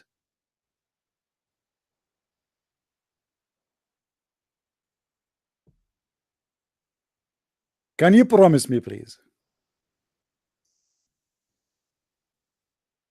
I cannot wait, brother. Brother, how I know for sure that I will turn white when I convert to Islam? I mean, if there is a symptom, are we going to turn? Okay, hold on. If we go in the story here, just to show you how crazy Islam is. When this beast come, and look at this beast, guys. Did you see the beast? Look at this beast. Muhammad the thief, he is stealing something from the book of Revelation, but always because he's a thief, he turned it upside down. He said, the beast will come, the beast will emerge from the earth, which will be the staff of Moses and the ring of Solomon. So this guy, you know, he will have the staff of Moses and the ring of Solomon. A genie in the ball. And then he will hit you in your face. He will hit you. And he will make your face white if you are a believer. He will hit you in your nose, actually. And then it's a little spot, dark spot in your face. Huh? Dark spot. And then it's going to extend. Like you wake up in the morning, you find yourself like 20% of your face now black. A week after, like 50%. 2 weeks after, you are fully black. True story. And look what it says. And it will strike the nose of this believer. This guy, this beast is a boxer. Do you see where it? He will strike you with the ring like what why you are the nose. He will hit you with the ring of Solomon, with the ring, and he will make you black, and will make the face of the believer white with the staff. And then Muhammad, he described to his followers the look of the beast, which I find it fantastic. I hope one of you is good in drawing to draw this beast for us. As Zubayr, which was one of the companions of Muhammad, described the beast, he said, according to Muhammad for sure, its head like the head of a bull, its eyes like the eyes of a pig, its ears like the ears of an elephant, its horn like the horns of a stag, its neck like the neck of an ostrich, its chest like the chest of a lion, its color like the color of a tiger, its hinges are like the hinges of a cat, the tail is like the tail of a ram, its leg like the legs of a camel, and between each pairs of joint distance of a 12 cubit. This is one beast. Are you sure, Muslim, that Allah, he did not bring all the animal in the zoo and he put them inside the mixer, the smoothie mixer, and he mixed them all together and he made this beast? I mean, why you don't continue? Why you don't say his voice is the voice of a frog, his jump is the jump of a rabbit, his teeth is the teeth of a snake, his tail is the tail of crocodile. I mean, come on, there's many. I'm really upset. I mean, there's many is missing there. What about the rest of the animals? There's discrimination here.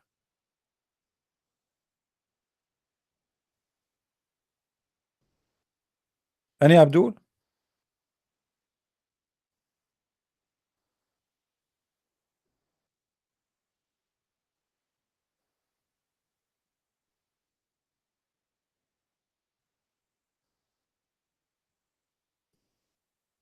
Hello? Hello? It's me you looking for. I want to meet this beast. I cannot wait. Especially he is going to make me black. Finally, my dream will come true. I will become a black and I will vote for a Trump. And they will ask me, okay, how you are black and you vote for Trump? Isn't he racist? Why Trump is the racist? You see the idea? I mean, the I cannot believe it that always those who vote for Democrat, they defend this cult, and yet they speak about racism. I never saw someone he is a supporter of a Clinton and he don't defend Islam. But this cult, as you see, consider the evil one or the black one. This cult believe and teach that women are not equal to men and they are going to be beaten by men. It's the right of the man to beat them.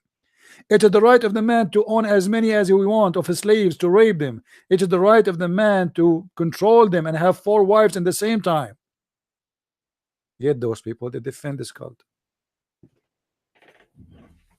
Let us see. Do we have any Abdul? I mean, please, who is Abdul wanna call me?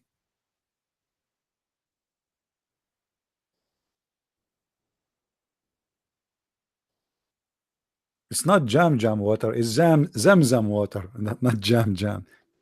Zamzam water is supposedly a spring of water, but the spring of water is already dead. I mean, they are cheating. They are putting, even the guy, his name Osama Abdullah, he wanted to refute me. He said Zamzam water is nothing. It's dead. They are they are uh, they are putting like water from different sources in it.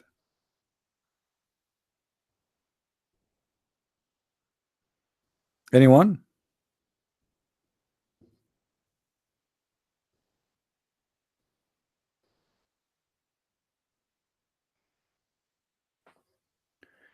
My friend, I welcome anyone to debate me. Don't tell me debate Ali Dawah and Potato Mawa. Well, I don't care. Let them come. What I will do, I mean, what I will chase them. I make a challenge to all the Muslims to debate me, and my Skype is open. Have you ever heard that one of those people, the guy, what his name, the Titan TV guy, he offered them to come and debate me. The second they heard that this is a Christian Prince, all of them, they back down. Do you remember? Even he named them by name. He said that he asked them to come and debate me, and he named the guys. He offered them to come and debate me.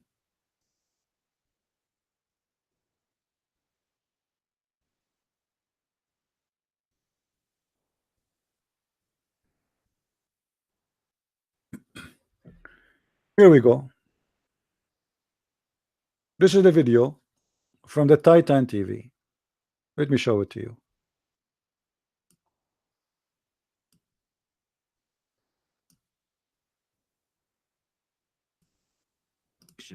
Preface it, Christian Prince. The Bible says this. Da da da da da.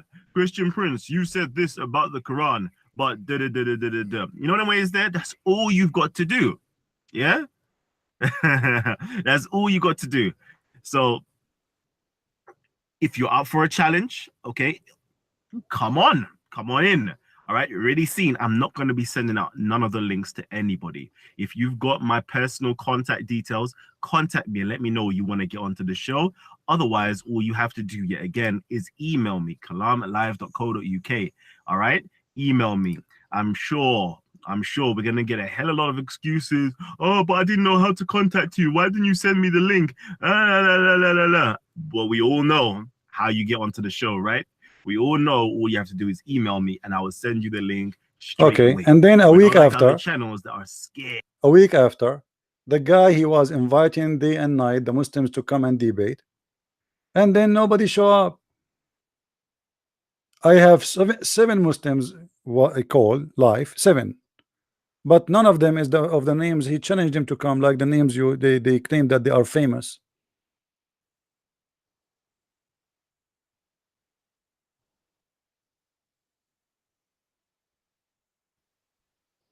Let me see here if you mention the names of the guys. Something that's going to be spectacular, right? You know this? Do you know this? I know this. Do you know this though? That's the question. So yeah, we got Christian Prince coming on tonight. You know, this guy is absolutely phenomenal. Okay, absolutely phenomenal. And it seems as though we've asked several Muslims at Speaker's Corner. I'm talking, we've asked Muhammad Hijab. We've asked Adnan Rashid. We've asked Ali Dawa. We've asked so many different individuals, of the Islamic faith to come and debate Christian Prince. Every single one of them made a hell of a lot of excuses to say, I ain't debating Christian Prince. And from then onwards, I realized, okay, my Muslim community are shook to debate people that have a little bit of knowledge. They're so used to debating people that are completely ignorant, of Islam, the Quran, the Hadiths, and Christianity. They love that. They love, easy pickings. Even at Speaker's Corner, I hear it a lot. Okay, and this is what. Let me quickly do this. This is why I hear at Speaker's Corner. I basically hear this at Speaker's Corner that I want to speak to new people. I don't want to speak to the old people. I want to speak to new people. And when I'm like, huh, you want to speak to new people? And when I see it, I say, oh, hold on. You know, picking on like young Christians. You know, picking on people that are, cultural Christians rather than people who are actual Christians who are, really well read, really well studied. I'm like, oh, I see the game. It's all about scoring points. No one there really wants to debate somebody that actually has knowledge that could actually challenge them.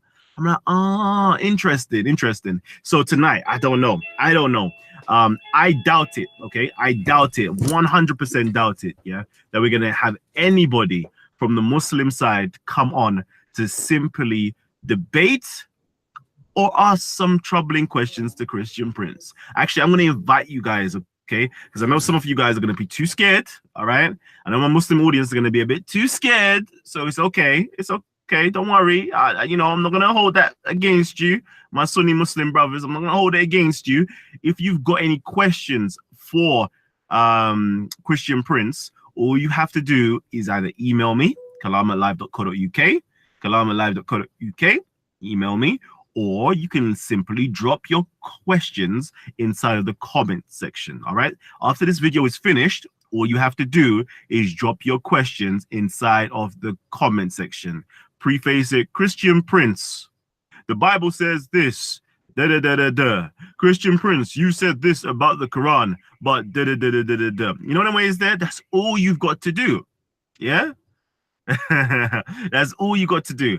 So if you're up for a challenge, okay, come on in. All right, you're already seen. I'm not going to be sending out none of the links to anybody. If you've got my personal contact details, contact me and let me know you want to get onto the show. Otherwise, all you have to do yet again is email me, kalam@live.co.uk. All right, email me. I'm sure I'm sure we're gonna get a hell of a lot of excuses. Oh, but I didn't know how to contact you. Why didn't you send me the link? Anyway, guys, did you hear how he invited all those names you mentioned to me always?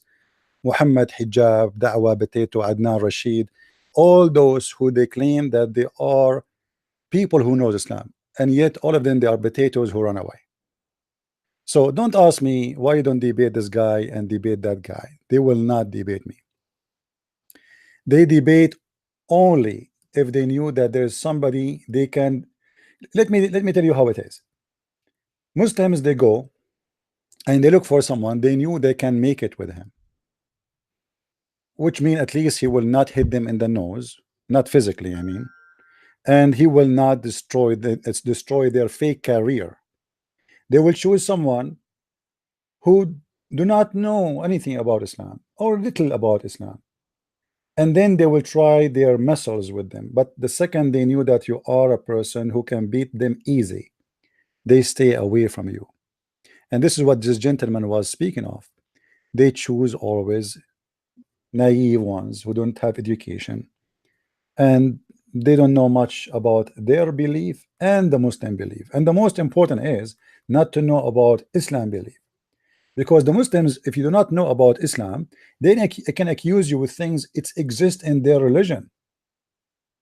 You see, when the dad used to debate Christians, those Christians, each one of them, he was a very naive person in Islam.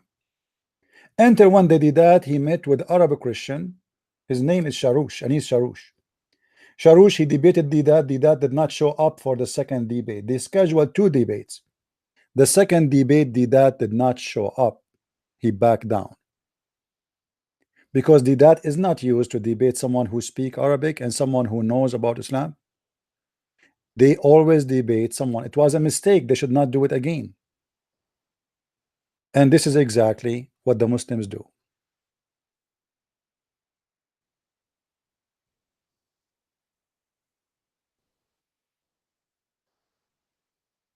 Too bad I did not get that.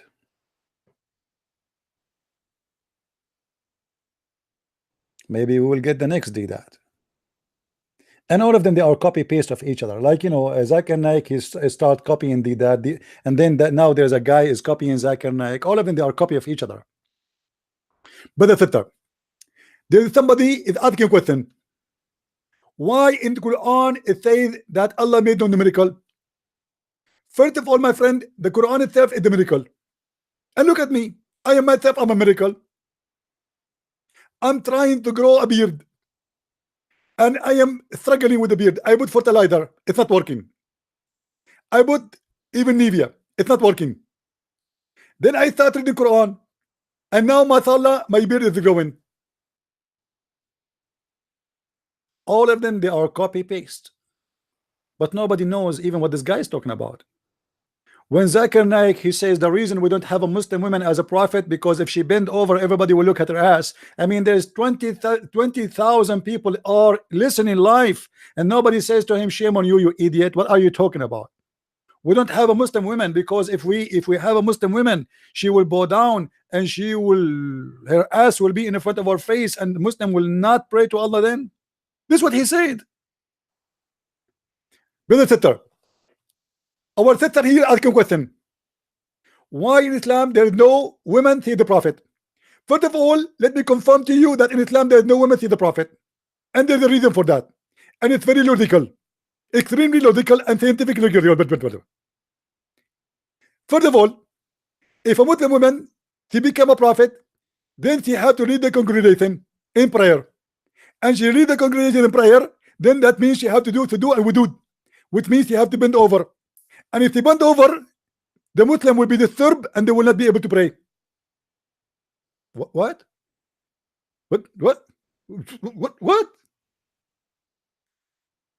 And the Muslim like, hey brother, amazing, so beautiful, the explanation. Look at this woman now, she does not know what to say. Allahu Akbar, Allahu Akbar. Astonishing answer, brother and sisters. How this guy got this answer like this? Is so fast and so good to be true.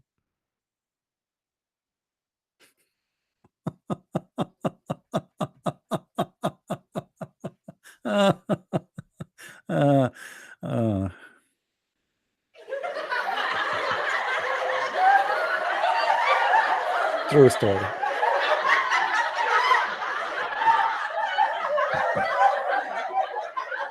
Do we have any Abdul?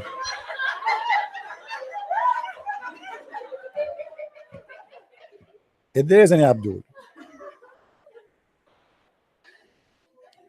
once we contacted Zakir Naik page on Facebook, and I offered them a debate. They said to me, the guy he spoke to me, he claimed that he is the assistant of Dr. Zakir Naik, and he said to me, well, you know, he have no problem to debate you, but you have to bring with you 2,000 audience.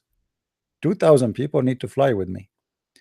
Guys, I'm going to pay for 2,000 people tickets. I mean, that's easy. I mean, Christian Prince is so rich, man. I spend almost what, more than a week to fix my roof by my hand, because I cannot afford it to call a company to fix the roof. And I will pay 2,000 people to go with me to Bangladesh. Who wanna go with me to Bangladesh so we can meet Dr. Zakir Naik? Round the trip is paid by Christian Prince. Do you remember this guy, what his name, Wa'il Ibrahim? Wa'il Ibrahim, he challenged Christians to debate him. I said, okay, I accept. He said, okay, he wasn't expecting me to accept. So he said, okay, I am willing to debate you. He's first, I'm willing to debate you anywhere in USA. I said, I accept. Then he said to me, okay, well, I cannot come to USA because I do not have a visa. So why said USA? I said, no problem, my friend, we can do it in ABN. You can even use your Skype. You do not need to come. Who need a visa? Who need the ticket? He said, no, I want to do it face to face. You know what? Do it what? Face to face. A Muslim always want to debate a Christian Prince. He want to do it face to face. I never met until now a Muslim want to debate me ass to ass.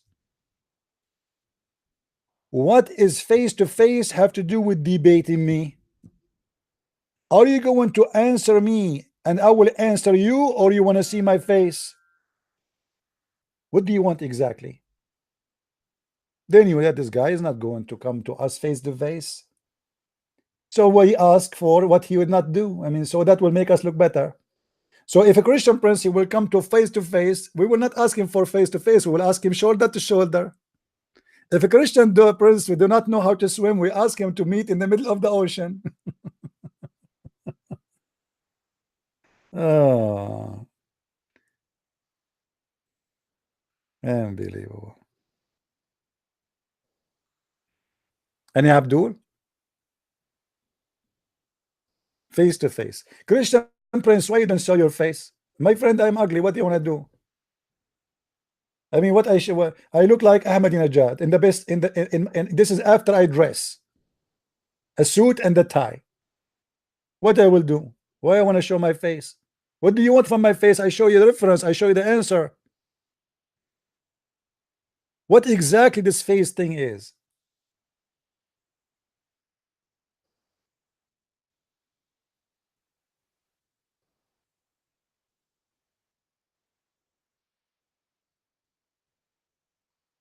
So now, do we have any Muslim? Last time we received a call in Skype from a Muslim, he was naked. He have a picture of himself naked.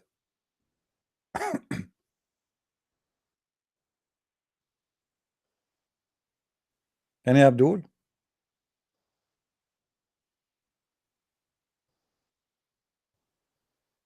Once in the chat room in Paltalk, I enter, like I saw a Muslim chat room. It was really huge. So I became curious. I want to know what's happening in this room. Why it's so huge? And I went, and it says, everybody is saying that, can you move the camera left? Can you move it a little bit? So I said, what camera left? What camera up? What those guys are looking at, you know? And then I click at the camera to see what this camera. There is only one camera in the holy chat room, and there's hundreds of people there. And everybody is saying like, wow, amazing. What is that? And then I opened the camera. I found a Muslim woman. She have a camera next to her foot. Next to her foot. And the whole mad crazy people, they are asking her to move the camera. Can you move it to the left? Can you move it to the right? I see her toes. They are amazed with her toes, my friend. Unbelievable. If a toes of a woman drive them crazy, imagine the versions in the Quran, what they will do. Any Muslim?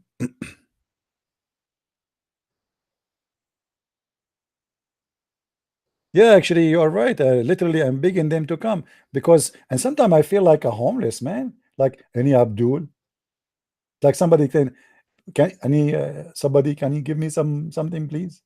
Any Abdul? Huh?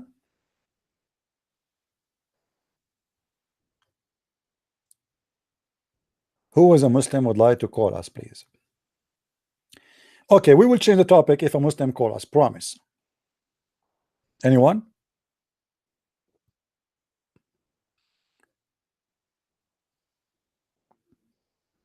Anyone?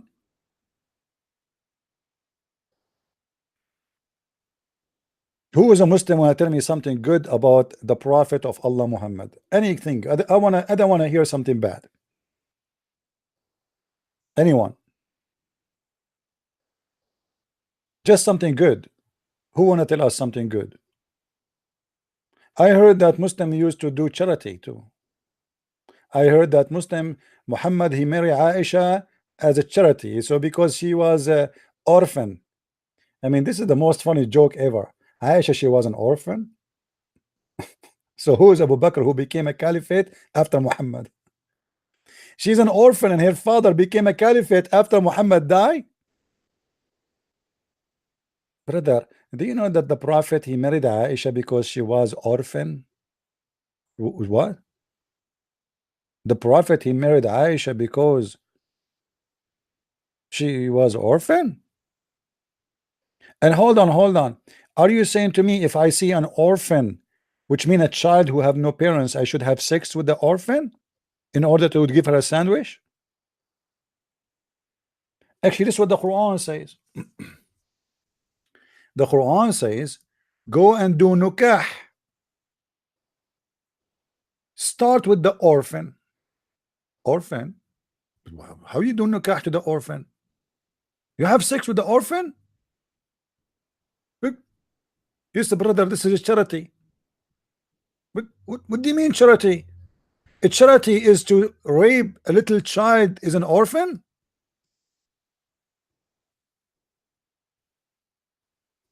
Unbelievable. You know, my keyboard sometimes switch to English without even telling me. Miracle.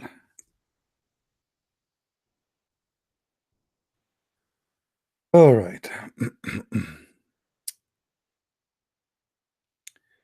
If you go here, you will see Muhammad saying the following: وَإِنْ خِفْتُمْ أَلَّا تُقْسِطُوا فِي الْيَتَامَى فَانكِحُوا or فَأَنكِحُوا مَا طَابَ لَكُم مِنَ النِّسَاءِ مَثْنَى وَثُلَاثَ وَرُبَاعَ. What is that? What is that? Muhammad is making poo-poo. Muhammad is saying, if you are afraid, if orphans, you will not be nice with them, then go if different kind of females. If you fear that you cannot be equitable toward orphan, then go and if such a women seem good to you, 2 and 3 and 4. Anyone can explain to me the wisdom of this orphan story here? And by the way, the word marry here does not exist. The word marry is nikah. This is not nikah. I mean, this is not the word here is used as nikah, not marry. The word marry is zawaj. So the Prophet of Allah and his God Allah asking us to be nice to the orphan. How we sleep with them? What? Is that a charity? We rape the, you know, the second you say orphan, it's mean it's a child. Do we agree? Correct, guys? If a person, he is a 20 years old and his parents, they pass away, he is not an orphan. Do we agree? Is that correct? Same in Arabic. A person who is a man or a woman and their parents pass away, we don't call them yatama, which is orphan. We don't call them yatama. Yatama is somebody is a child, he have nobody to take care of because his family they die away, they pass away. So the Quran speak about orphan, and we should take care of them by sleeping with them. Okay, how we can sleep with the orphan? You tell me. What kind of religion is asking me to go and sleep with the children who they are orphan in order to do charity?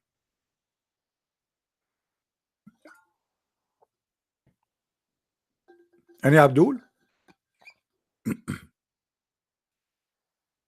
And then the Quran make it more ugly. Look, the Quran did not say go and marry a woman. No, no, no. The Quran say, and this is proof that this is not about marriage, this is about having sexual intercourse. Look what it says. And if you cannot be like equitable toward the orphan, then go and of what you enjoy of women, not seem good to you. Two, the Quran start to sleep with two, not one. And then three and four. And by the way, here a translation is better than other translation. In other Islamic translation here they put the word or instead of and. You notice here it says and. This is correct because in Arabic it says wa. Wa in Arabic mean and, not or. This is why I believe strongly that Islam never promoted to marry which having intercourse with four, but nine. Because read carefully with me, and this is a Muslim translation in front of your face. It says go and do nukah to F women 2 and 3 and 4. What does that mean? 2 and 3 and 4, that's 9.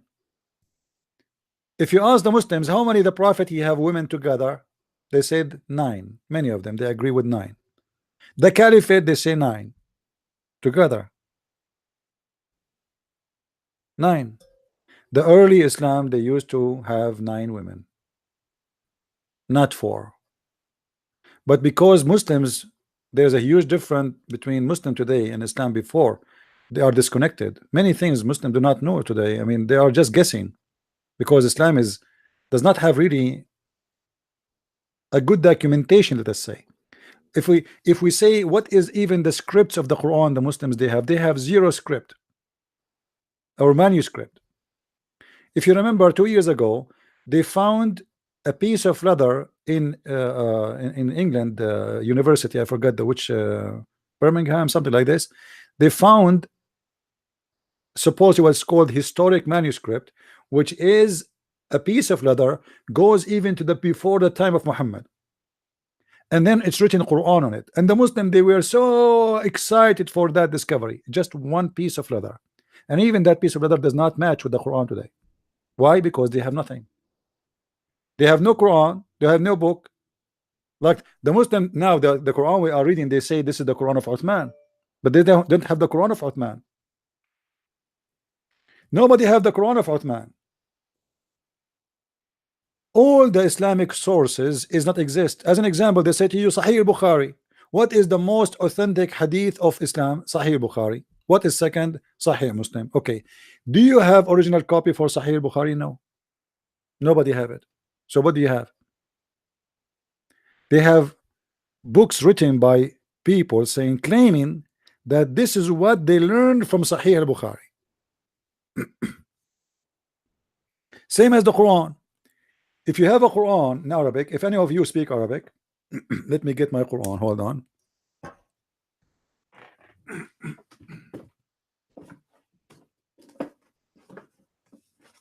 All right. In this Quran, in page number A, where is page number A? Which is at the end of the Quran in Arabic.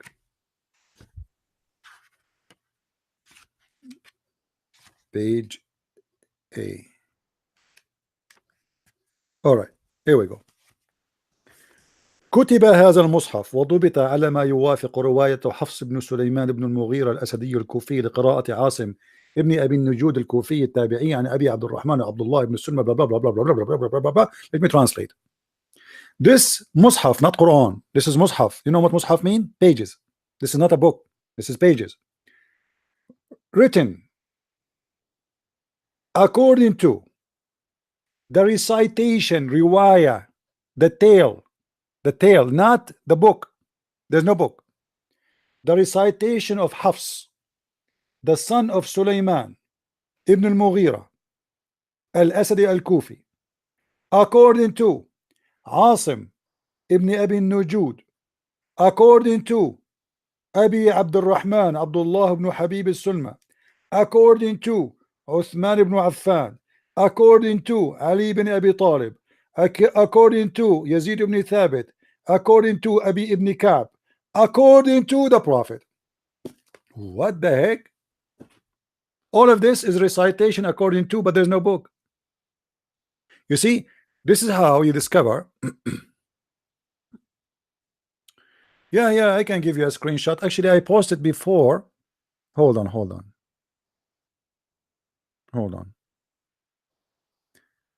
Let me do this, because before I made a video about it, but I think I posted I posted a print in Patreon page before. Let me see if I can find it here. But this will go way back, so I have to go way back. Let's see. Let me search, please. Hold on.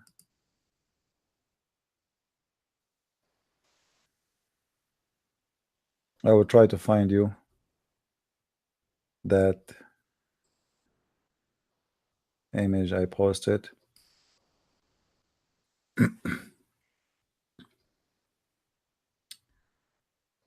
All right, where? I'm looking, but for sure it's there. You know, I did not take it off. But give me time. This website doesn't load all the posts right away. You have, here we go. Okay, I found it. Look with me. This is exactly an image from the page I am reading.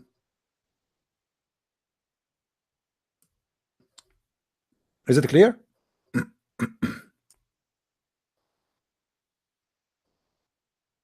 So you see here the word here, riwaya.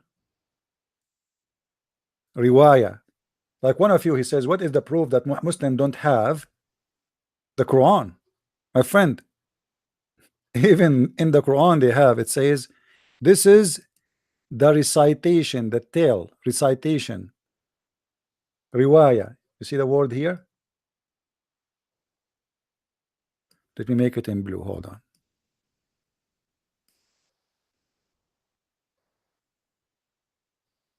This word between inside the frame, it says riwaya, and this word reported again and again and again. So all of this is according to the tell of who? Of Hafs. Hafs accused by Muslim to be a hypocrite, to be a thief, to be a fraud. So the Quran the Muslims have is a book recited to them from a guy, his name is Hafs. This is Hafs. According to Hafs, the son of Sulaiman ibn Mughira al-Asadi al-Kufi, according to Asim is the father, the stepfather of Hafs, and he was accused to be a fraud, and he is a thief. And both Hafs and Asim, any hadith they report, it's rejected because both are liars. So all the Quran is coming to the Muslims based on those.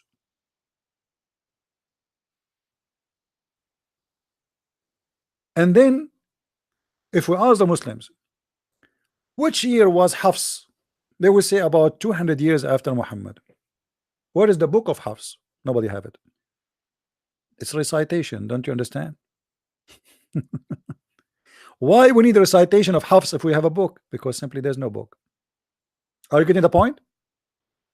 So from Hafs to Muhammad, there's many generation, and then from Hafs, from Sulaiman, from Abi Abdul Rahman, from Uthman, from Ali, from Zayd, from Ibn Kab, from the Prophet, all from. Nobody have the original book of Muhammad. If we have the original book of Muhammad, we do not need Ali, we do not need Zayd ibn Thabit, we do not need Abi Habib, we do not need Abu Abdul Rahman, we do not need Al-Asadi, we do not need Hafs, we do not need anyone. Correct? Are you getting my point? This is how easy to prove that Muslims have no manuscript. Because if they have the manuscript of Muhammad, they do not need any of the rest. Or what I need to say from Muhammad, that's it. But because they don't have the earliest thing they have close to Muhammad time is Hafs, and it was a recitation, riwayah. You see here it says riwayah, not a book. The tell or the telling, recitation. So where is the book? Simply they don't have one.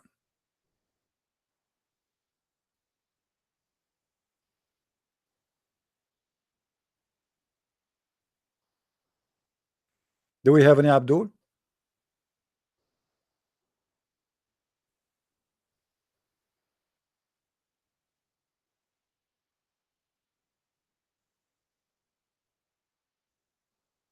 Anyone? This is why if you read, the more you read about Islam, you'll laugh. I mean, it's endless contradiction. Even the God of Islam do not know which one he created first. The stars, the sun, or the earth, or the trees. One verse says something, the other verse says something else. Have you ever heard of God you don't remember?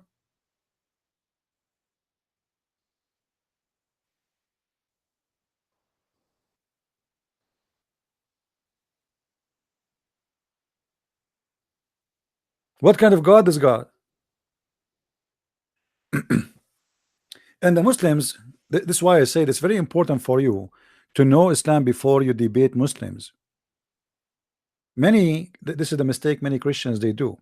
They think, okay, I know I have a good information about the Bible, so what I will do now, I'm going to debate the Muslim Abdul, for I know how to answer them about the Bible. And the friend, don't do that. Don't waste your time. First of all, if you have a virus in a computer, are you going to install a new software, or you are going to format the computer first, and then you can install a clean computer, clean window, clean whatever? You have to destroy the virus. And the virus, this guy is not listening to you. Whatever you say to him about the Bible, he will not even listen. The second you start hitting him from his religion, as an example, I debated, I don't want to say thousands, if not tens of thousands of people. Once a Muslim, he said to me, Christian Prince, not once, many times actually, Christian Prince, the Bible says that God created the sun in Wednesday. How you explain such a stupid thing? So the earth was without light for 4 days. And he was so happy. I said, Abdul, are you sure that this is wrong? He said, yeah, for sure wrong. This is stupid. This is stupid. I said again, are you sure that this is wrong? He said, I'm telling you, are you sure? Are you stupid? Are you deaf? You're a Christian and deaf. No wonder you are a Christian. You don't listen. Huh? I'm telling you, I'm sure.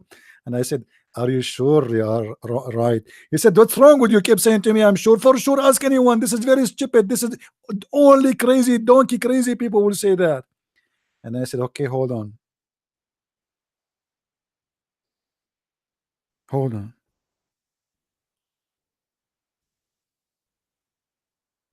As long as you admit that the one who believes in such a garbage is crazy and stupid, how you explain to me your prophet saying that Allah created the sun at Wednesday? He said, huh? What? I said, well, your prophet said that. He said, this is not true. It's a lie. Prove it to me. I said, well, I don't have the reference right now. Can you give me like a week or two to look for it? He said, ha ha, see, liar, liar. They told me about you. I told me you play games. They told me you don't have the reference now. Huh? Suddenly you don't have the reference. Okay, see, you're a liar. So you admitted now that your book is a stupid teaching that that God created the sun in Wednesday. I said, was you know what? So I made him more and more excited. But the hadith in front of me, and when I show it to him, as you see in the screen, this guy, he starts saying, hold on. Allah is on the mountain in Saturn Sunday and Monday, and he created things in okay, and he created light in Wednesday. Hold on. It says he created light in Wednesday. And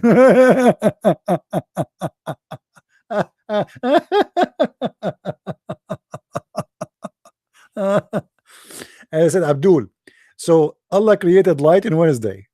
You were laughing that you said the Bible says that God created the sun in Wednesday. But our God in the Bible, in the book of Genesis, he said, let be light, and it was. Before he created the sun, there was light exist already. So we don't have darkness. We don't have darkness. Light is created in your religion, not in mine. Your God remembered to create light in Wednesday. And you are the one who said, whoever believes in such a garbage, he must be crazy stupid.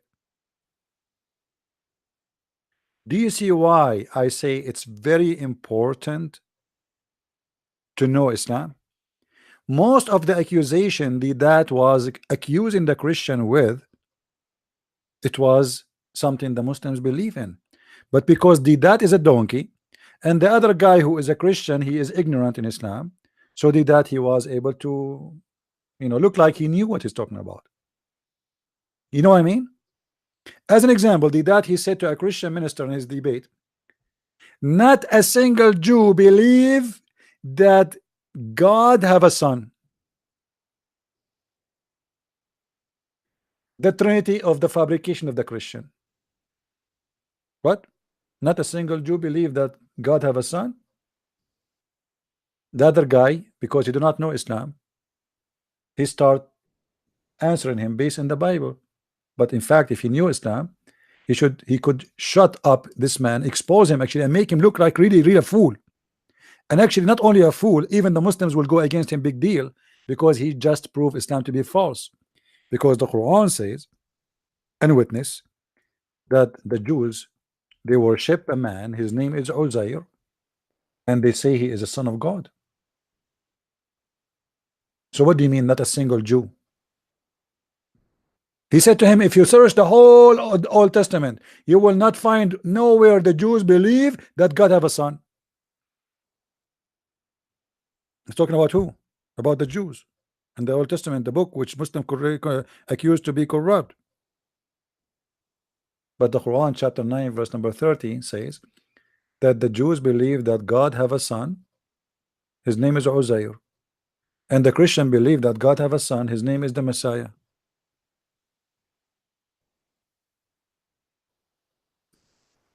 And this is why the Muslims, they choose their target always.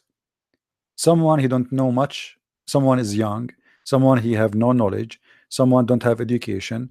They ask you a simple question, then the second they notice that they stay away from you. The same as Jehovah's Witnesses.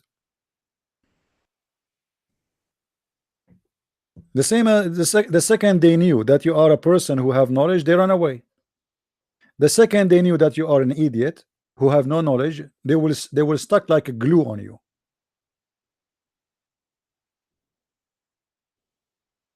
I don't have Jehovah's Witnesses to come into my door no more. Why? Because they came first time, second time, they learned. That's it. They learned their lesson.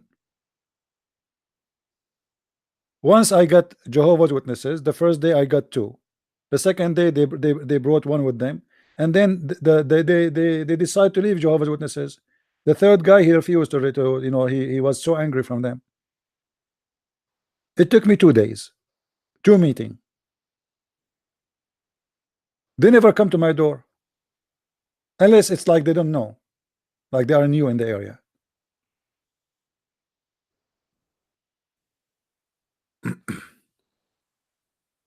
So when the Didachi say there's no single Jew, nowhere in the Old Testament it says that God have a son, then the Quran obviously is a liar, is lying book.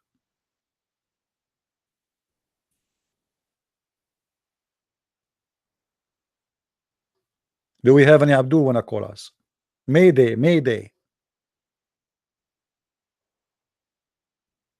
Anyone?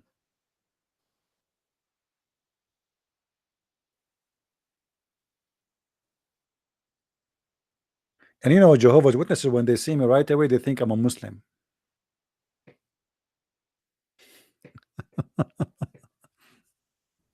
Right away.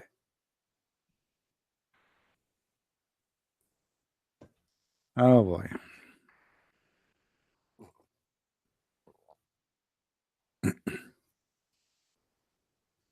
Once I stood next to Jehovah's Witnesses. I don't talk to them.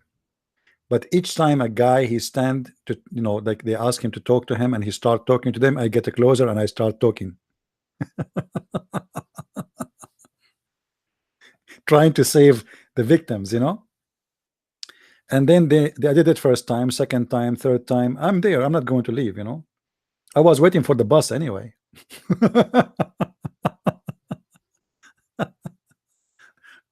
So they start talking to somebody, and then the guy he said to me, "Why each time when I talk to somebody you get involved?" I said, "Is that problem?" He said, "No, but we want to talk to the person." I said, "I would like to talk. You know, we Arab. We like to talk a much. You know, we love to talk. You know, we drink tea and we talk. This is all what we do all day long." He said, "So you are an Arab?" I said, "Yeah. Can't you tell?" He said, "I don't know, but I mean, each time when I talk to somebody, right away you jump and you start asking us questions. Why you don't ask us when there's nobody?" I said, "I ask you when there's nobody. You told us we don't know." Okay, so I'm asking you. I like the conversation. Any Abdul, wherever you go, always try to be a person who is willing to listen, but in the same time he listen and his brain is working. Don't let somebody control your mind by, let us say, somebody speaking good, sound good. Like, you know, there's many people, they say, I like to hear the Quran because it sounds good. My friend, the Quran is a stupid book. How it's going to sound good to you if you do not know what the language is saying? So you are the same as any Western. You listen to some songs in the Thai language. Like you go to Asia, you will find European person wearing very funny clothes. I mean, where do you get this clothes from? European, they have obsession with other cultures. This is the fact.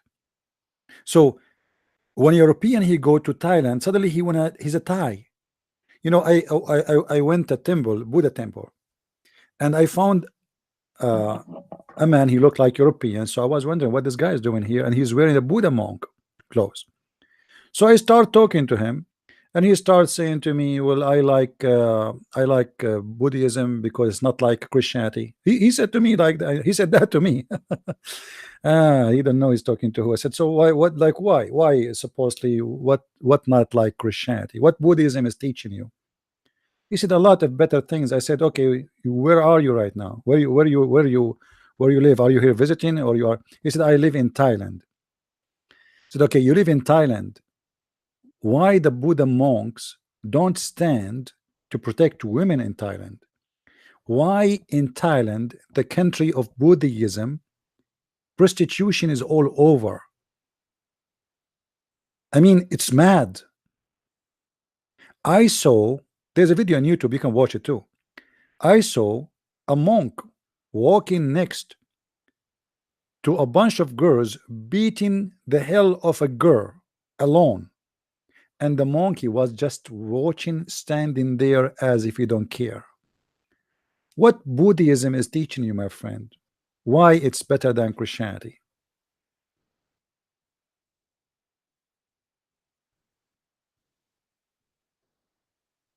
When the Japanese attacked China and they slaughter tens of hundred of thousands, where is the Buddha's religion, and where is the monks, and where is the teaching of peace? Fight your anger. You know, this the way I see Buddhism, it's too much of a religion. Speak good but do bad. It's kind of a philosophy, have meaningless, you know. A girl, she come and she say, well, I feel like I want to burn the book. I want to burn a book. I feel like burning a book. Oh, you know, you like to burn a book because you have a spirit of burning person. You used to be a creature who liked burning before. They have the stupid philosophy. They don't try to explain why by reason and why it's happening today. So they try to manipulate the situation of a human being, trying to make the human being, every individual, as a self-god, instead of making a building society. In Buddhism religion, all what we see that worshiping king and bowing to God. Sometimes bowing to God and worshiping king. Depend who is more strong. And I found that there is very much similarity between Buddhism and Islam, because if you ask anyone about the Buddhist, they will say to you they are peaceful. Well, I did not see really that much of peace. Go and see all the wars in Asia and see what happened based in Buddhism. Say the story, the life of Buddha himself.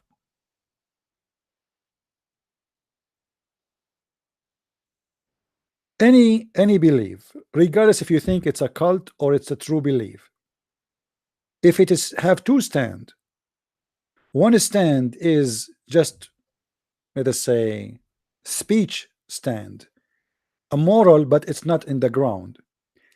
Any religion do that, it's a hypocrite religion, it's not true. If you are a king and you do all kind of filthy things, you will not find one person in that religion stand against that king. Why? Because they don't have someone like John the Baptist.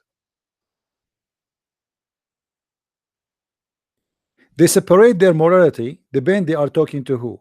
If they are speaking to a poor, they judge the poor and they humiliate him. The second you are a person of authority or rich, you can do whatever you wish and the monks will kiss your shoes. And this is what Islam is about too.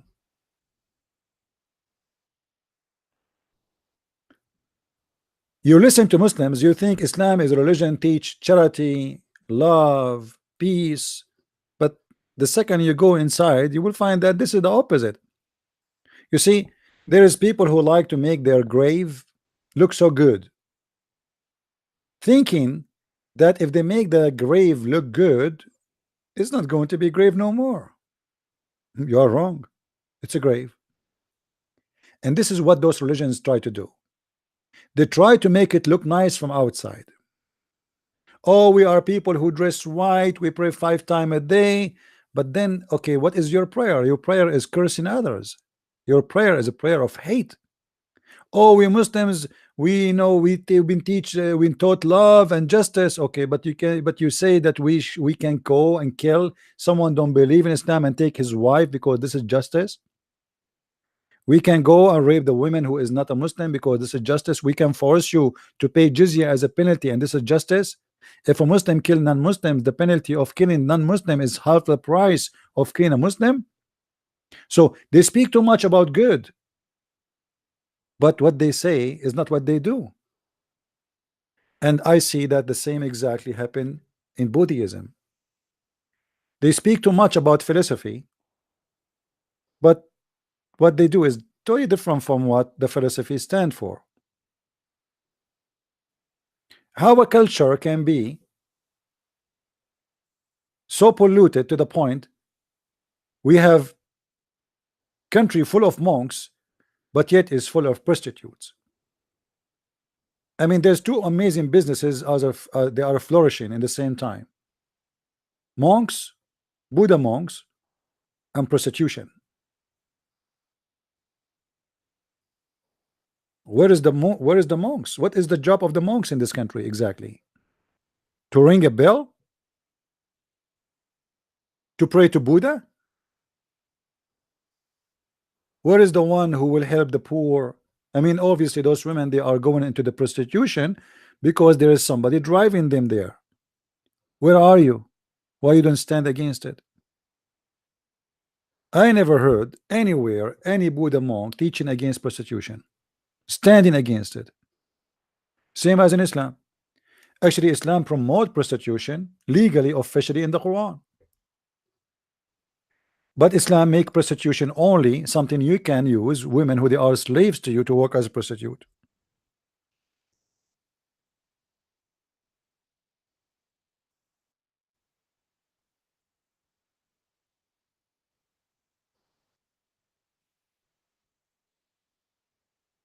Do you see it?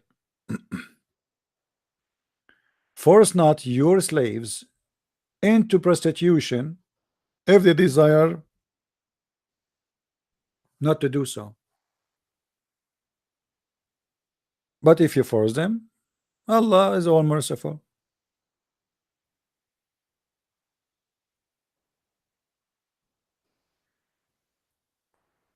The problem I see with Western, they are too much of the outside. Nobody want to go deep in the inside. You see, whatever you want to say about Christianity, Western, they learn this. They are copy paste in the same as many as in the world. Oh, look at the crusade, but nobody will understand that the crusade never happened until the Muslims attacked the Christians. 600 years before the date of the crusade, not a single crusade. Why? Did you ask yourself why? It was the Muslims who did the crusade first. It was the Muslim crusade is the jihad. They call it jihad. So the Christian crusade was a response to the attack. They are not the attacker. And because of the stupidity, everybody in the world today, they say, do you know what? Do you remember what the crusade did? What's wrong with the crusade? If not the crusade, Europe will be destroyed since that time. It was the crusade who saved your ass.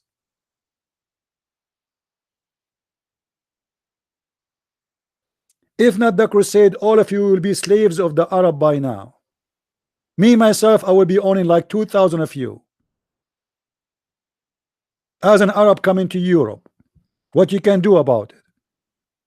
But because of the crusade, you've been saved.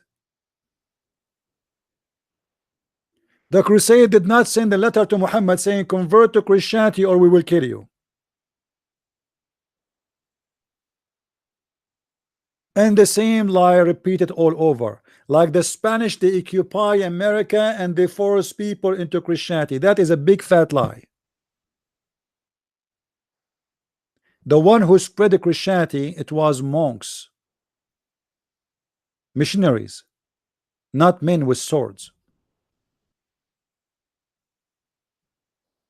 That's a big fat lie. The same as they say to you that when the American came to America, they killed all the Indian. That's a big fat lie. And just to let you know, in America today, if you are an Indian, native Indian, you don't pay tax, which means they are treated better than anyone. Tax free. They don't even need to report a tax. And this is the biggest burden in any American.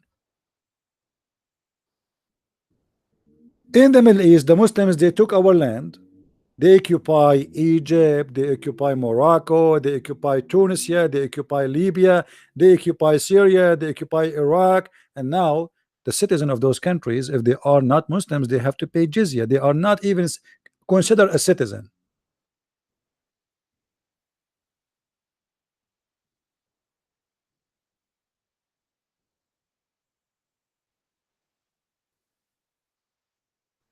Do we have any Muslim would like to call me? You see many programs made by Al Jazeera TV, the Poison TV, and you know this is why you see. This is why I don't appreciate the existence of what it's called liberals, because liberalism promote false ideas and they support lies. The white man You see this is why the Muslim, by the way, they use the liberals for their agenda. The Muslims, when they try to convert a black African, they say to him, do you know what the white man did to you? But when a Muslim speak to a white American, he don't say to him, did you do what did you remember what you did to the black man? He don't do that, say that to him. They mention the story of a white man and black man just to ignite the hate, to open a wound in the history of the American. So right away they remind you, oh, you are an African. Do you know what the white man did to you? Yes, he did. You know, they are used to own us as a slave, and then they start trying to fool you to say to you Islam is against slavery. But the fact, Islam is a religion of slavery. It's promoted, it's encouraged in the Quran. I will show you a verse. And I want to teach you how to read and understand. Not only how to read, because most of you know how to read English better than me, but you have hard problem to understand. The Muslim, they will quote for you as an example, chapter 4, verse number 92. Look what the verse is saying.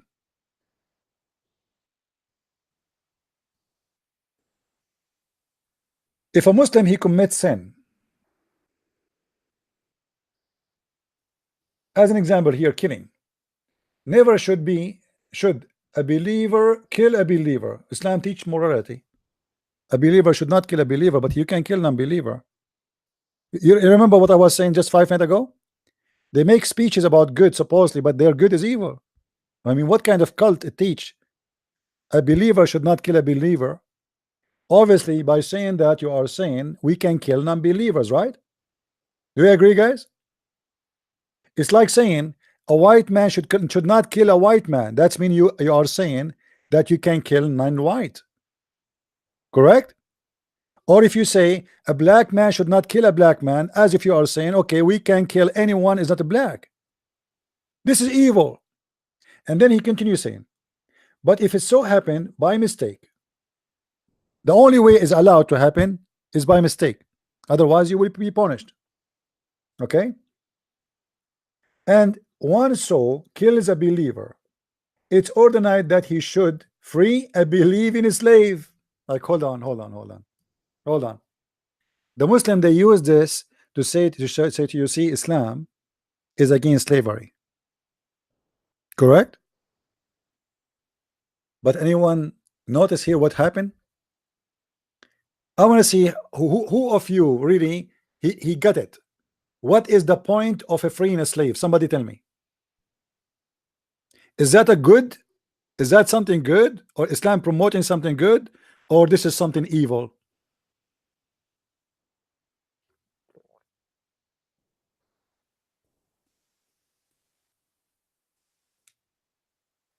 Guys, read with me carefully. If I kill a Muslim by mistake and I am a Muslim, I have to free a believing slave. What does that mean? It means Muslims even allowed to own and enslave Muslims. Is that correct? Is that correct?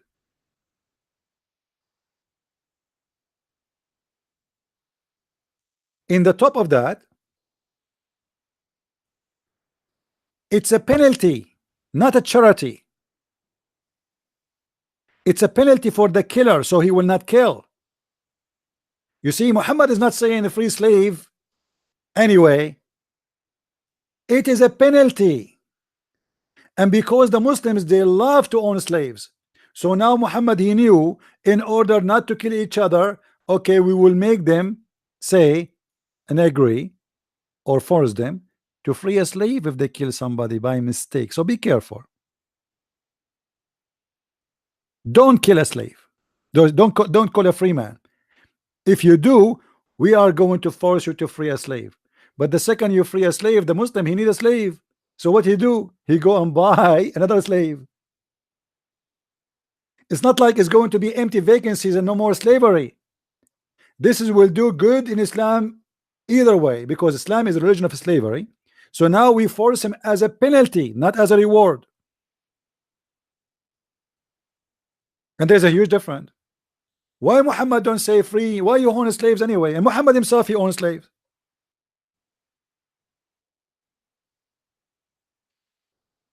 The Muslim, they keep reporting for us Bilal, and Bilal, Muhammad, he died and still Bilal is a slave.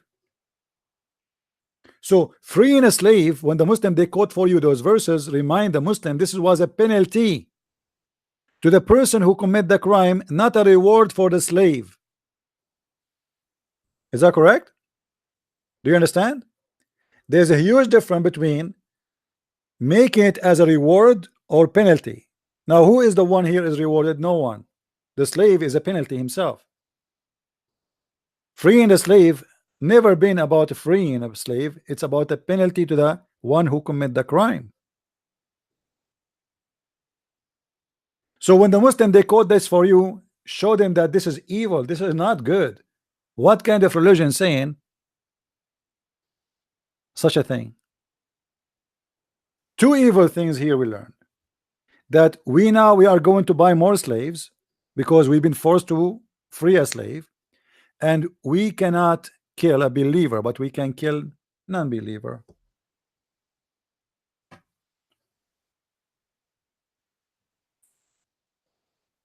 And the Muslim, when they say to you about the white man own slaves, did the white man Muhammad own slaves too? And they are African? The answer is yes. Hypocrites.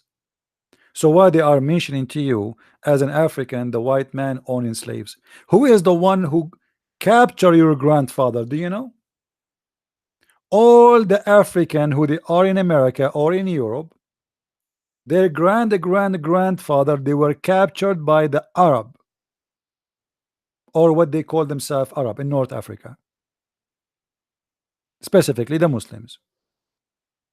Libya, Algeria, Morocco is the biggest slavery market in the world. Actually, until now, there's tens of thousands of black slaves in Libya. Nothing changed. And nobody care. You see, I just remember to mention something.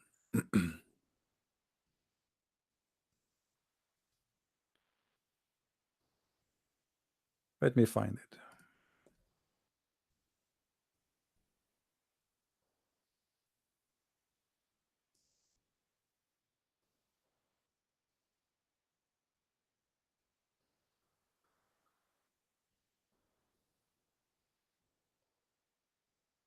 I don't know how many of you heard about tsunami in Indonesia. And I was shocked about the number of people get killed. But yet nobody really talking about it. I mean, it's just a line in the news. It's just a line. It's like, you know, what her name, the singer, she bought a new lingerie. A city, huge one, been demolished. Thousands of people, they die. And yet nobody is talking about it. And the reason I'm trying to mention this, the reason I remember it, because I notice in this world today the hypocrisy of Islam. The Muslims, they want to send donation to build a mosque in New York, and the mosque will cost them $100 million. The Indonesian are poor people, and the majority of the population are Muslims. But when they die, nobody really care. Where is the money of the Prince of Qatar? You see, they publish in Al Jazeera TV that there is tsunami, and you know, okay, where is the money of the Prince of Qatar, who is willing to donate everywhere in Europe? But in Indonesia, we don't do anything. Where is the money of Saudi Arabia? Where is the money? Where is even the money of the European? Why people don't care? I will tell you why people don't care. Because those are poor nation. You know, if a disaster happened somewhere, which is a rich country, the whole world will be talking about it. Tsunami happened in Japan. The whole world wanna sell aid. They send to speak to the government of Japan. We wanna send you, etc. Airplane is coming. Japan is the most advanced country and very rich. Why nobody wanna help Indonesia? Because they are poor. Where is the money of the Muslims? They are very good in sending some donation to build a mosque to promote terrorism, but when people are dying, homeless, drowning, the Muslims are not there.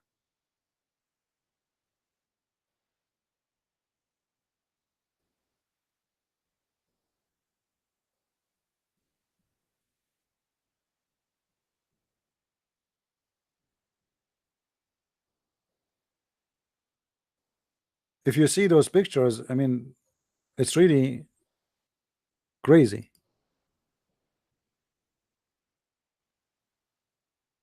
I saw the video where the Muslims, they were saying Allahu Akbar, and the wave is coming, and they are hoping that Allah will help them, but obviously Allah is is useless. As you see here in this picture, the mosque totally destroyed. I remember before, the Muslim in Indonesia, they said they show a picture of a mosque was not destroyed by tsunami, the previous tsunami. I think this is the mosque here, but this was not destroyed because it's made from concrete, not because Allah protecting it. This one is not strongly built, it's destroyed. I think this is the same one. In the previous tsunami, actually, I think maybe it was less strong. It's the same one, and now this is after the destruction. This is what is left in the top. But the point I'm trying to say to you, there is a lot of hypocrisy around us in this earth, and we as believers, we should pray for those who they are suffering and do our best to help them, even if they are Muslims. At the end of the day, those are victims and they are poor people, they need help, and we as a Christian, we've been ordered to love everybody.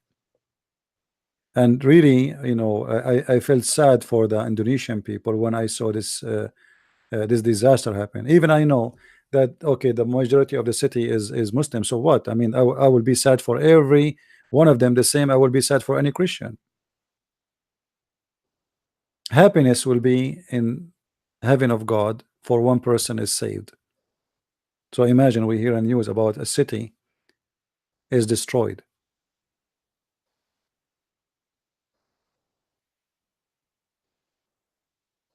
The world is full of hypocrisy.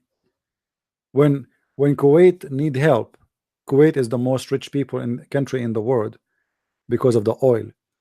More than 65 countries decided to send their army literally to Kuwait to free Kuwait. But that because they are rich, not because they love the Kuwaiti people. And this is the fact. This is the truth.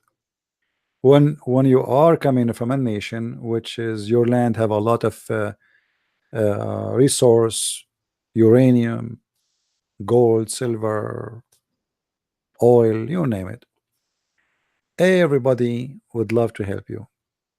When you are poor, then all the ethic in the world disappear and nobody even will talk about you. In the Middle East we say two things nobody speak about: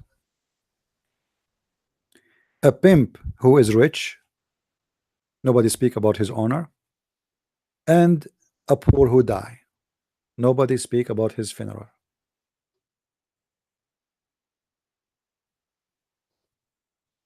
And nothing changed.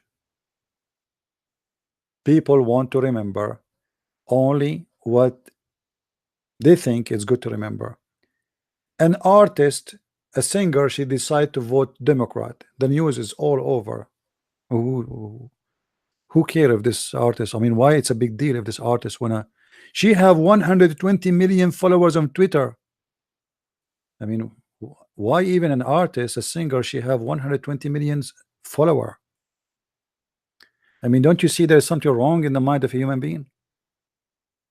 Why in the world the human being is even doing this? Are we following her because she have a high education? Is that because she is wise? We will learn something. She is a singer, and even her songs is not for free. You have even to pay for them.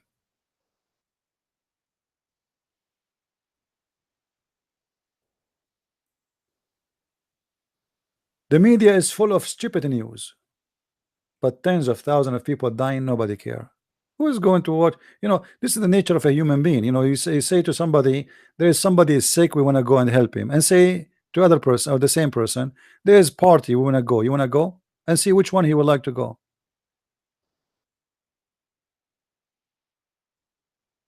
Why I want to follow a singer? What I will learn from him?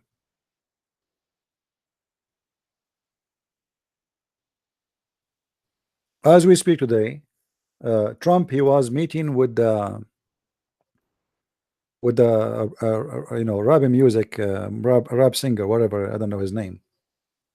And I said to myself, I mean, how silly this country is. You know, I support Trump, I vote for Trump, but that's stupid. You are doing what the liberals are doing.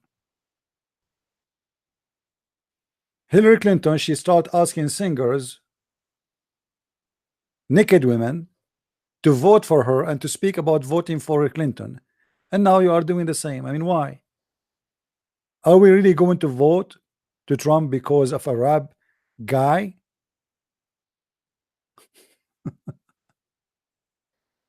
It's a you know, the politics is dirty and stupid.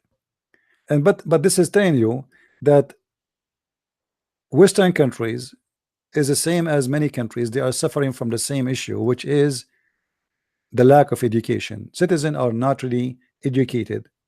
You can, the reason they are asking for those celebrity to be involved in politics, because obviously they think that the citizens of their countries are stupid and dumb, and those celebrity, they can affect their mind and decision.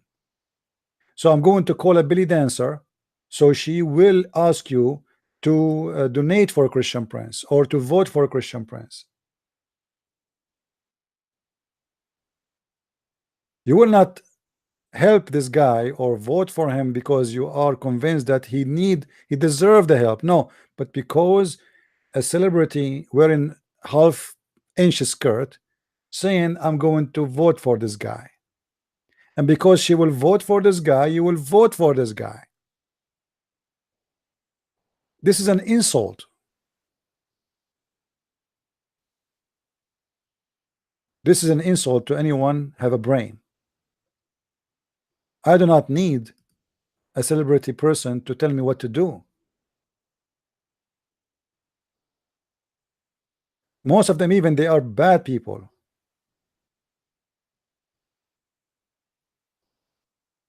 Yet they are the one who will decide for me who is going to be my president.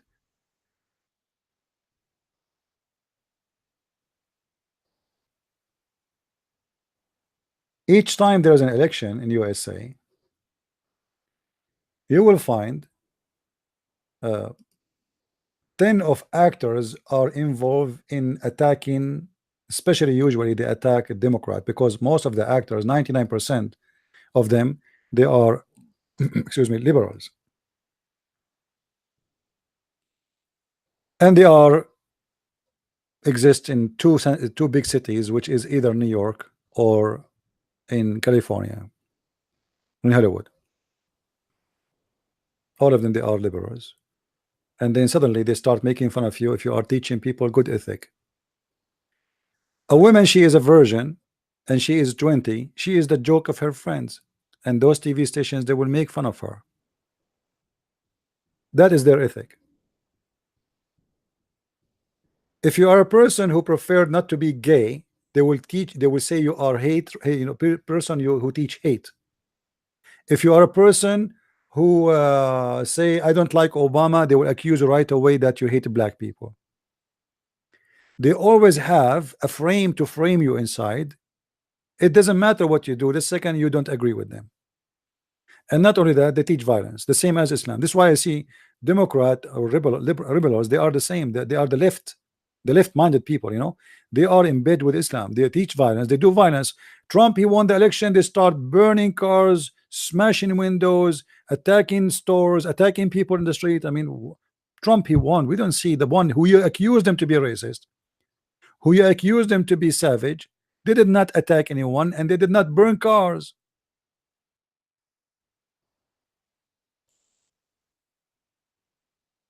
This is why I believe that the left in Europe is exactly the other face of the coin of Islam in Europe. This is why both of them, they are in bed together. Isn't it weird that the left, who supposedly defend the right of women, they try to empower women, but yet they defend Islam, which is the opposite? The agenda is very simple. As long those guys, they don't like Islam, so we sponsor what they don't like. As simple as that. And we use the Muslim card as a political agenda. Oh, he hate Muslims. Oh, he don't like Muslims. Oh, Trump, he banned the Muslims from entering America. He's Islamophobic. But Trump, he did not ban the Muslims. He banned any citizen from those countries, including my citizens, my people. There's many Christians there.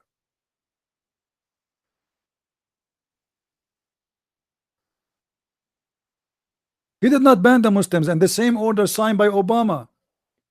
It is Obama who made that decision. Trump, he just re-signed it again. It's expired and he re-signed it. How come nobody complain and nobody says Obama is Islamophobic?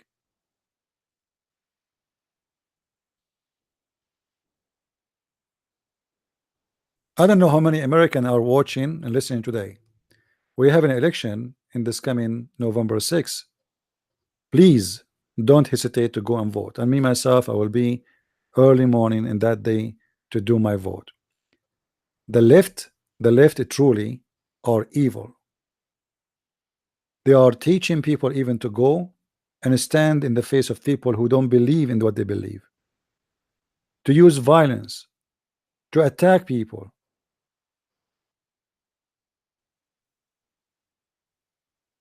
We don't want another Islam with different name. All what the left is about is the same as Islam. Will dictate to you what you eat, what you can say, what you cannot say, what you can speak, what you cannot speak, what you can dress, what you cannot dress. They dictate to you how you live. We don't want that. It's exactly the same as Islam. Islam, they force you when you what time you have to go, what time you have to come back, what time you have to wake up, what time you have time for a prayer, you have time for etc. And what you say, what you cannot say, what you eat, what you cannot eat, what you can dress, what you cannot dress. Islam and left, they are exactly two faces of one coin.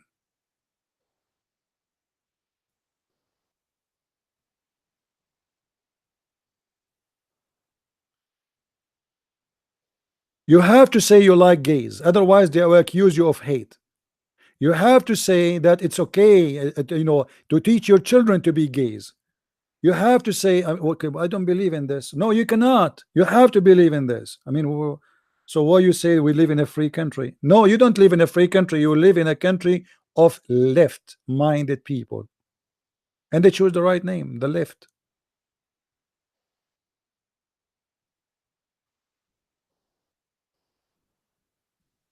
You see, since what they call themselves the left, they took over Europe. Europe is being destroyed every day. There's no freedom of speech in Europe. You have to agree with the government in what they say and what they teach. The second you say something you don't agree with, they say, oh, you are teaching something against the Constitution of the Republic of France. It's the same. You cannot say something against the Constitution. This is the Quran of France. So what the liberals they have a holy book. They decide that this is a book nobody can pass and nobody can exceed, and the second you exceed, we are going to torture you.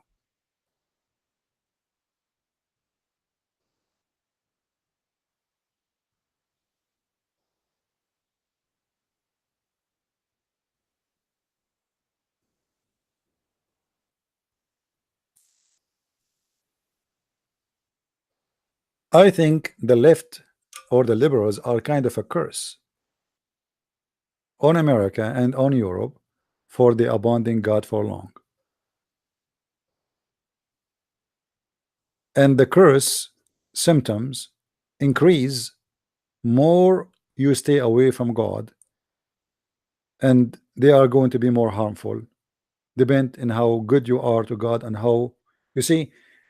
I believe that when we stay away from the Lord, we lose protection, and He leave us by our own. Okay, you don't want me, what I can do? And the Lord, He will not enforce Himself on us. He is not from the left who enforce His protection. His protection is a choice. You want Him or you don't want Him, it's up to you.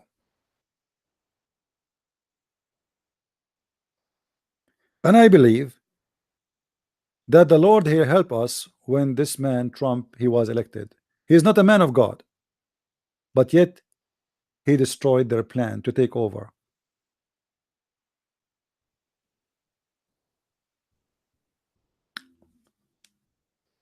Everything they want is the opposite from what is right. I mean, I never heard of a country in the world they don't want borders. I never heard of any country they want protection so criminals will not jump in their country. I never heard of any country anyone can come and ask for welfare.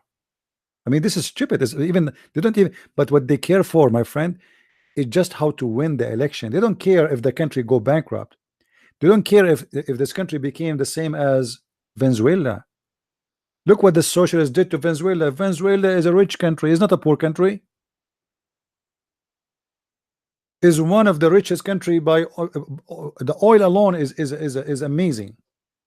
But look what happened to Venezuela. People, that the currency have inflation of 1 million, which mean the price of things increase 1 million times.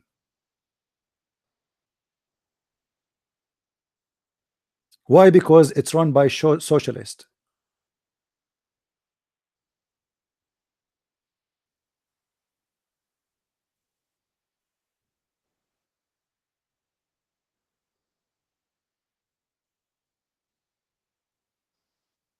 I don't want America to be Venezuela, and I don't want Venezuela to be what it is today.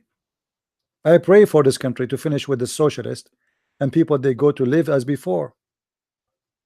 Since they have this guy, the previous president, the one who died by cancer, stupid idiot, he opened his borders to Iran and all the terrorists in the world and Hezbollah, and he became a friend with the terrorists, and the country is coming down and down and down.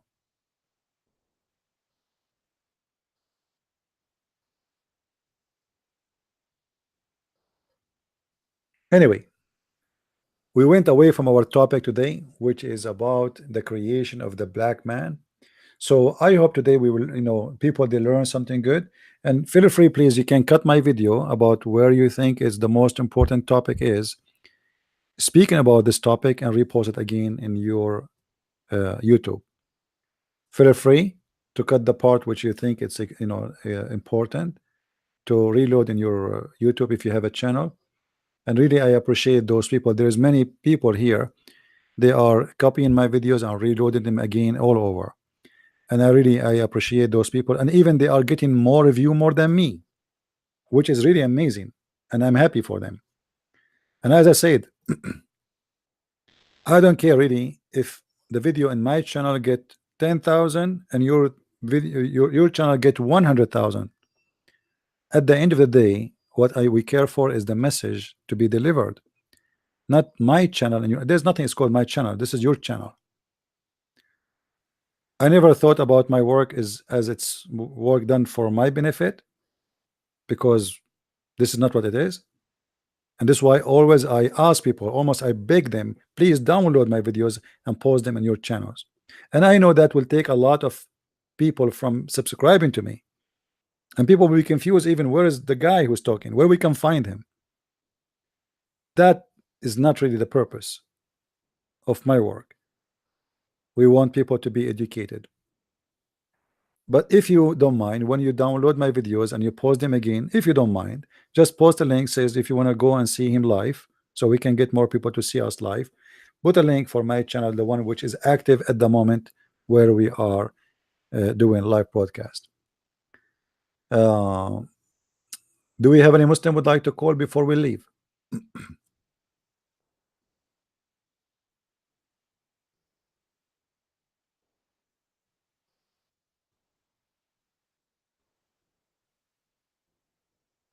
Anyone?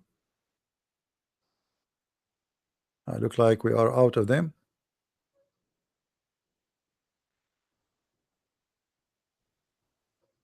All right. Well, look like we are done for today, guys. I want to say thank you. May the Lord bless you. And Ante, we see you. I will try to do broadcast tomorrow. Today, yeah, tomorrow I think I will do mostly. You will notice. You will see announcement about it in my YouTube, in my Facebook, and Patreon. And please don't forget, for those who like to learn, you can get my books, which is in Amazon. You can search Amazon.com, Amazon Germany, depend in your country. We have a list of books translated to many languages, and right now I'm working a book which is in the language of people of Malaysia, which I think people of Indonesia, they understand the book too. And I hope soon we will be able to publish it. The book is already translated and is going to be ready soon to be published.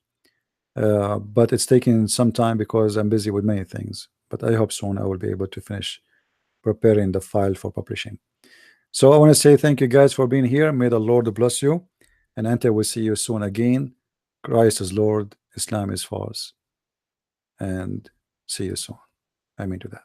Bye-bye.